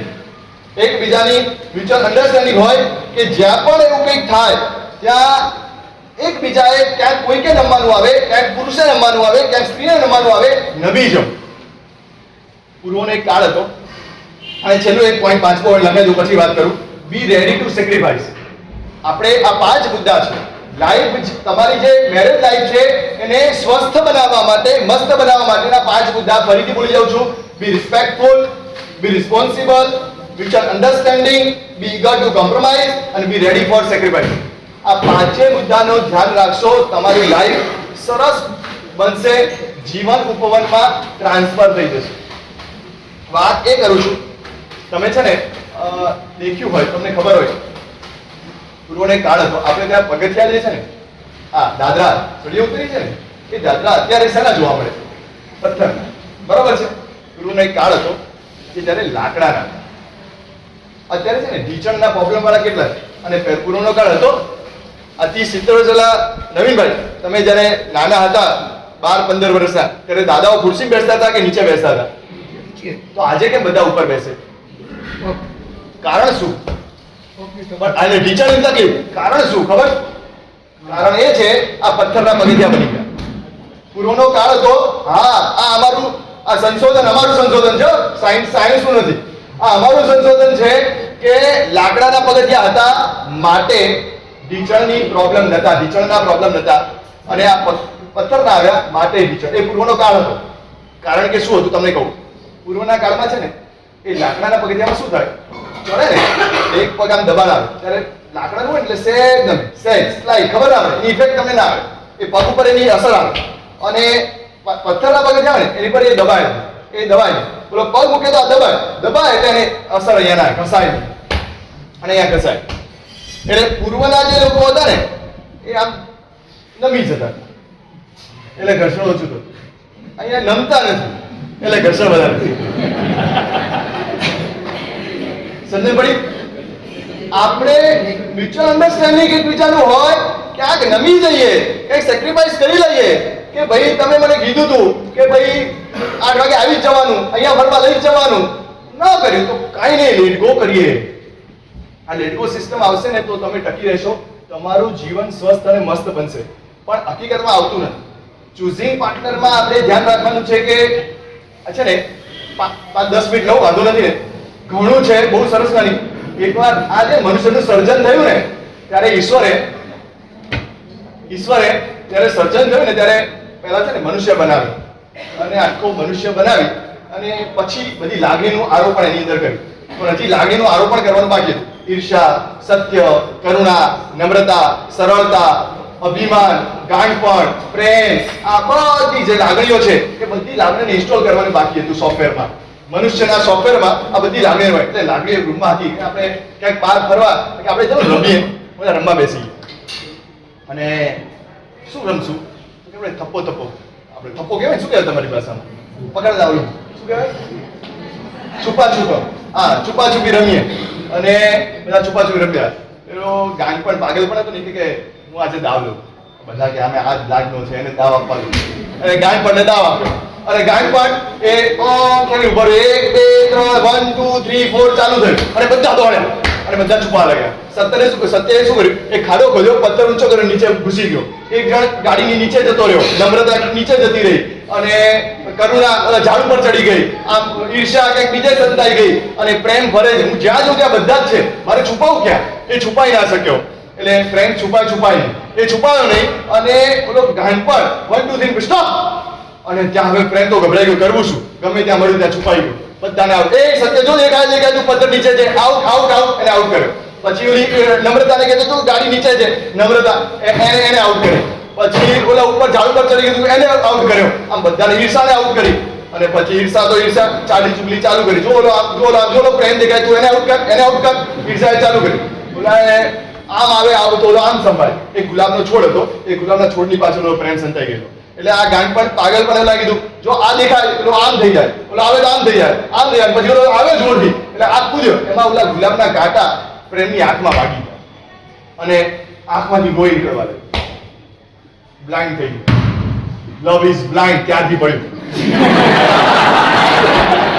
અને હજુ સાંભળો અને એ વખતે ભગવાન આવ્યા અને બધા ભેગા થઈ ગયા. એને બિચારાને આંખમાં એવું વાગ્યું અને બધા ભેગા થઈ ગયા અને ત્યાં શું કર્યું તને ખબર પડે છે? ઓલા ભગવાનને બોલાવો જેને આ બધી લાગણીઓ જો મૂકવાની બાકી હતી. ભગવાન આવ્યા. ત્યાં શું કર્યું ગાંડપણ તને કઈ ખબર છે કે તું આ જો હવે આના બિચારાનો આંધળો થઈ ગયો, હવે કેવી રીતે ફરશે? હવે એક કામ કર, તારે એની સાથે રહેવાનું, હંમેશા તારે એની સાથે રહેવાનું. એટલે જ્યાં પ્રેમ હોય ત્યાં ગાંડપણ હોય. જ્યાં પ્રેમ હોય ત્યાં એ પછી દેખે છે પ્રેમ. Love is blind. દેખે જ નહીં. બસ એક થોબડા ને બાવડા દેખ્યા અને મોઈ ગયા અને પછી ખબર ના પડે કે ક્યાં ટકરાય છે. પછી શું પ્રોબ્લેમ ઊભા થાય? મને ગમ્યું ઘણીવાર શું થાય, કાકા કાકી મમ્મી પપ્પા વડીલો બધા સમજાવે તું છોડી દે છોકરાને. એટલે શું દેખ્યું? શું તને એમાં શું દેખાઈ ગયું? એની પાસે રૂપ નથી, પૈસો નથી, કાંઈ નથી, તું એમાં મોહાઈ ગઈ છે. આમ મમ્મી પપ્પા એને સમજાવતા હોય. તમને કોઈ ઇંગ્લિશમાં એક શબ્દ છે infatuation. INFATUATION. Infatuation. Do you know what is the meaning of it? Anyone? હા, પણ એ કેવું? Without any logic. હા, without any logic આવું આકર્ષણ હોય. Infatuation એટલે કોઈ પણ એની પાસે તર્કહીન બસ મને ગમે છે, બસ મને એ ગમે છે, બસ બીજું કાંઈ જ નહીં. એવું આકર્ષણ હોય. માને નહીં અને મમ્મી પપ્પા કાકા કાકી વડીલો બધાને સમજાવે અને એવું સમજાવે વારે ઘડી પપ્પા કહે છે તું માની જા અને પછી એકવાર આમ માની જા. સારું પપ્પા હવે એક કામ કરો, પણ એને એકવાર તો એને ના પાડી દો. એકવાર તો ના પાડી દો કે સારું તું ના પાડી આવ. અને એ ના પાડવા માટે ડિપાર્ટ એટલે કે છૂટા પડવું છે. ડિપાર્ટ કરવા માટે ડીમાર્ટમાં જાય અને ત્યાં મળે અને ડીમાર્ટમાં મળ્યા અને પછી વાત કરે કે મારા પપ્પા આવું કહે છે, નથી બેસતું, આમ છે તેમ છે. બસ આવું જ ને ચીટિંગ કરવાની મારી. અને ઓલો છોકરો એને સમજાવે અને પછી કહે પણ મારી મમ્મી એટલું રડતી હતી ને, તારી મમ્મીના આંસુ સાચા, પણ મારું શું થશે? તું મારી ચિંતા કર, તારી મમ્મીની ચિંતા કરે, મારી ચિંતા નહીં કરવાની. અને એને જે એવું બ્લેકમેલ, એવું ઇમોશનલ બ્લેકમેલિંગ હોય અને ઓલી પાછી એમાં ગઈતી ના પાડવા અને પછી હા પાડી નાખ. આ છેલ્લું મુલાકાત હતી પણ એ લાઈફની શરૂઆત થઈ અને એ શરૂઆત થયા પછી જોડાઈ ગયા. હવે ઘરે આવી અને મમ્મી પપ્પાને હવે હું ત્યાં જ જવાનું. પણ શું થયું કે જે હવે પડશે એવા દેવાશે, મેં કીધું તું પહેલા પડશે એવા દેવાશે અને નક્કી કરે અને પોતે જોઈન થઈ જાય, પોતાની લાઈફ ચાલે. અને પછી 5 7 10 વર્ષ પછી જ્યારે રિયલ લાઈફ આવે અને ત્યારે જે પ્રોબ્લેમ અરાઈઝ થાય એ વખતે યાદ આવે, અરે બાપરે આ શું ભૂલ થઈ ગઈ. એ ડીમાર્ટમાં હું ડિપાર્ટ કરવા ગઈ હતી પણ આ ક્યાં ખબર નથી આ કેમ મારી ભૂલ થઈ ગઈ. અને પછી જે પસ્તાવાનો પાર ના હોય એ વખતે યાદ આવે કે મારા મમ્મી અને પપ્પા કહેતા હતા એ બહુ સાચી વાત હતી. મારા મમ્મી અને પપ્પા મને સાચો માર્ગ બતાવતા હતા એ સાચી વાત હતી પણ હું માની નહીં. અને આજે આ દિવસો આવ્યા. તો હમણાં થોડા વર્ષો પહેલા સુરતમાં એક બહુ જબરજસ્ત ફંક્શન થયું લગભગ 11, 12 અને કોલેજના સ્ટુડન્ટ્સ 10,000 સ્ટુડન્ટ્સ કયા દિવસે ખબર છે? Valentine day 14th Feb. બરોબર છે? ખબર છે શું થયું? ખબર છે કોઈને? બધા છોકરાઓ સુરતના મોટા ગ્રાઉન્ડ પર ભેગા થયા અને આવું સરસ મનો એક લેક્ચર કોઈ NGO તરફથી આ બધું કન્ડક્ટ કરવામાં આવેલું હતું અને NGO એ બધાને સમજાવ્યા, દીકરાઓને વાત કરી અને દીકરાઓના મગજમાં બેઠું એ લોકોએ બધાએ એક વેલેન્ટાઇન વાવ, એક પ્રતિજ્ઞા લીધી કે આજ પછી મારા માતા પિતા કહેશે ત્યાં જ અમે જઈશું. એમની હામાં હા હશે, એમની નામાં ના હશે, બીકોઝ એમની પાછળ કોઈક લોજિક હશે. એ લોકો અમારા હિતને ઈચ્છનારા છે. એ ક્યારે પણ અમારી ઓપોઝમાં ના હોય, એ ક્યારે પણ અમારી અગેન્સ્ટમાં ના હોય, અમારું કહેવાય ને અહિત ઈચ્છનારા ના હોય, એ હંમેશા અમારું હિત ઈચ્છનારા હોય. આવા પ્રકારે એ 10,000 છોકરાઓએ એક સાથે વેલેન્ટાઇન ભાવ સ્વીકાર કરી કે પ્રતિજ્ઞા લીધી કે હવે પછી અમે માતા પિતા કહેશે ત્યાં એનાથી વિરુદ્ધમાં હા અમને ગમતું હશે પાત્ર મમ્મી પપ્પાને જણાવીશું, એમને યોગ્ય લાગશે ચોક્કસ તો કોઈ વાંધો નથી, પણ મમ્મી પપ્પા ના પાડે એની પાછળ, કેમ કે મારા મમ્મી પપ્પા કોઈ રિજિડ નથી, એમની પાછળ કંઈક રીઝન હશે, એમને ના પાડે. જ્યારે નાના હતા ત્યારે તમારે શું ખાવ અને શું ન ખાવ એનો અધિકાર કોની પાસે હતો? જ્યારે નાના હતા ત્યારે તમારે શું ખાવ ને શું ન ખાવ એનો અધિકાર મમ્મી પપ્પા પાસે હતો. હવે જ્યારે આ વાસનાની જે ઉંમર થઈ છે, એક ભડકામાં એટ્રેક્શનમાં તમે એટ્રેક્ટ થઈ જાવ છો અને એ વખતે તમે ખોટા નિર્ણય લઈ લો અને એ વખતે આ ડિસિઝન કોને સોંપવું જોઈએ? તો કે અનુભવીને સોંપવું જોઈએ. જો અનુભવીને તમે, કેમ કે એ ઉંમરમાંથી પસાર થયા છે, એ વ્યવહારમાંથી આખી ઉંમરમાં શીખ્યા છે કે શું કરવું જોઈએ. એ લોકો પાસે સ્ટેટિસ્ટિક્સ છે, એ લોકો પાસે લોજિસ્ટિક છે, એ લોકો પાસે રીઝન છે, એ લોકો પાસે ઘણા બધા પેરામીટર્સ છે અને એવા મહત્વના ડિસિઝનમાં મહત્વના સ્થાને રહેલ વ્યક્તિને જો નજરઅંદાજ કરીએ ને તો આપણા જીવનમાં બહુ મોટી મૂર્ખામી છે. મહત્વના ડિસિઝનમાં મહત્વના લોકોને, આપણે મહત્વના સ્થાને રહેલા લોકોને નજરઅંદાજ કરીએ તો આપણી મોટી મૂર્ખામી છે. એટલે ફરજિયાત એમને હા પાડવી પડે. આવા પ્રકારનું આપણે ના કરીએ. એમના ડિસિઝન પાછળ પણ કંઈક કારણ છે એ લોજિકને સમજવાનો પ્રયત્ન કરીએ. આપણા એક અંધાપામાં આપણે દેખી નથી શકતા. એટલે ખાસ લુક્સ એન્ડ લાઇક્સ માં પડ્યા વગર, લોકાલિટી કે લિબર્ટીઝમાં પડ્યા વગર આપણે ફેમિલી બેકગ્રાઉન્ડ, કાસ્ટ એન્ડ કલ્ચરને પહેલા દેખીએ, એના પછી આ બધા ફેક્ટર્સને દેખીએ અને એના દ્વારા આપણા જીવનને ઉજ્જવળ બનાવીએ. અહીંયા બેઠેલા બધા જે વ્યક્તિઓ મેરેજ થઈ ગયા છે એના માટે પણ અને મેરેજ નથી થયા બધા માટે જો જીવનને ઉપવન બનાવવું હોય તો મેં આજે કીધેલી વાતોને જો તમારા જીવનમાં ઉતારશો અને સરસ રીતે અમલીકરણ એવી રીતે તમે એને ટેક્ટફુલી લેશો તો ખરેખર કહું છું તમારું જીવન ઉપવન બની જશે. એટલે ખાસ જીવનને સુગંધીમય બનાવજો અને એ સુગંધ તમારામાં પણ આવે અને આસપાસ રહેલા બધા પણ એની મહેકને માણી શકે એવા પ્રકારનું તમારું જીવન બને એવા ખૂબ આશીર્વાદ પરમાત્માની આજ્ઞા વિરુદ્ધ ઈચ્છામી દુક્કડમ. કેમ કે કહેવાનું તો ઘણું બધું હોય પણ ટાઈમને પણ એક અંદાજે રાખી અને વાત કરી છે. વંદન ઈચ્છામી ગમાસમણો વંદિયો જાવની જય નિશ્ચય. ઈચ્છામી ગમાસમણો વંદિયો જાવની જય નિશ્ચય.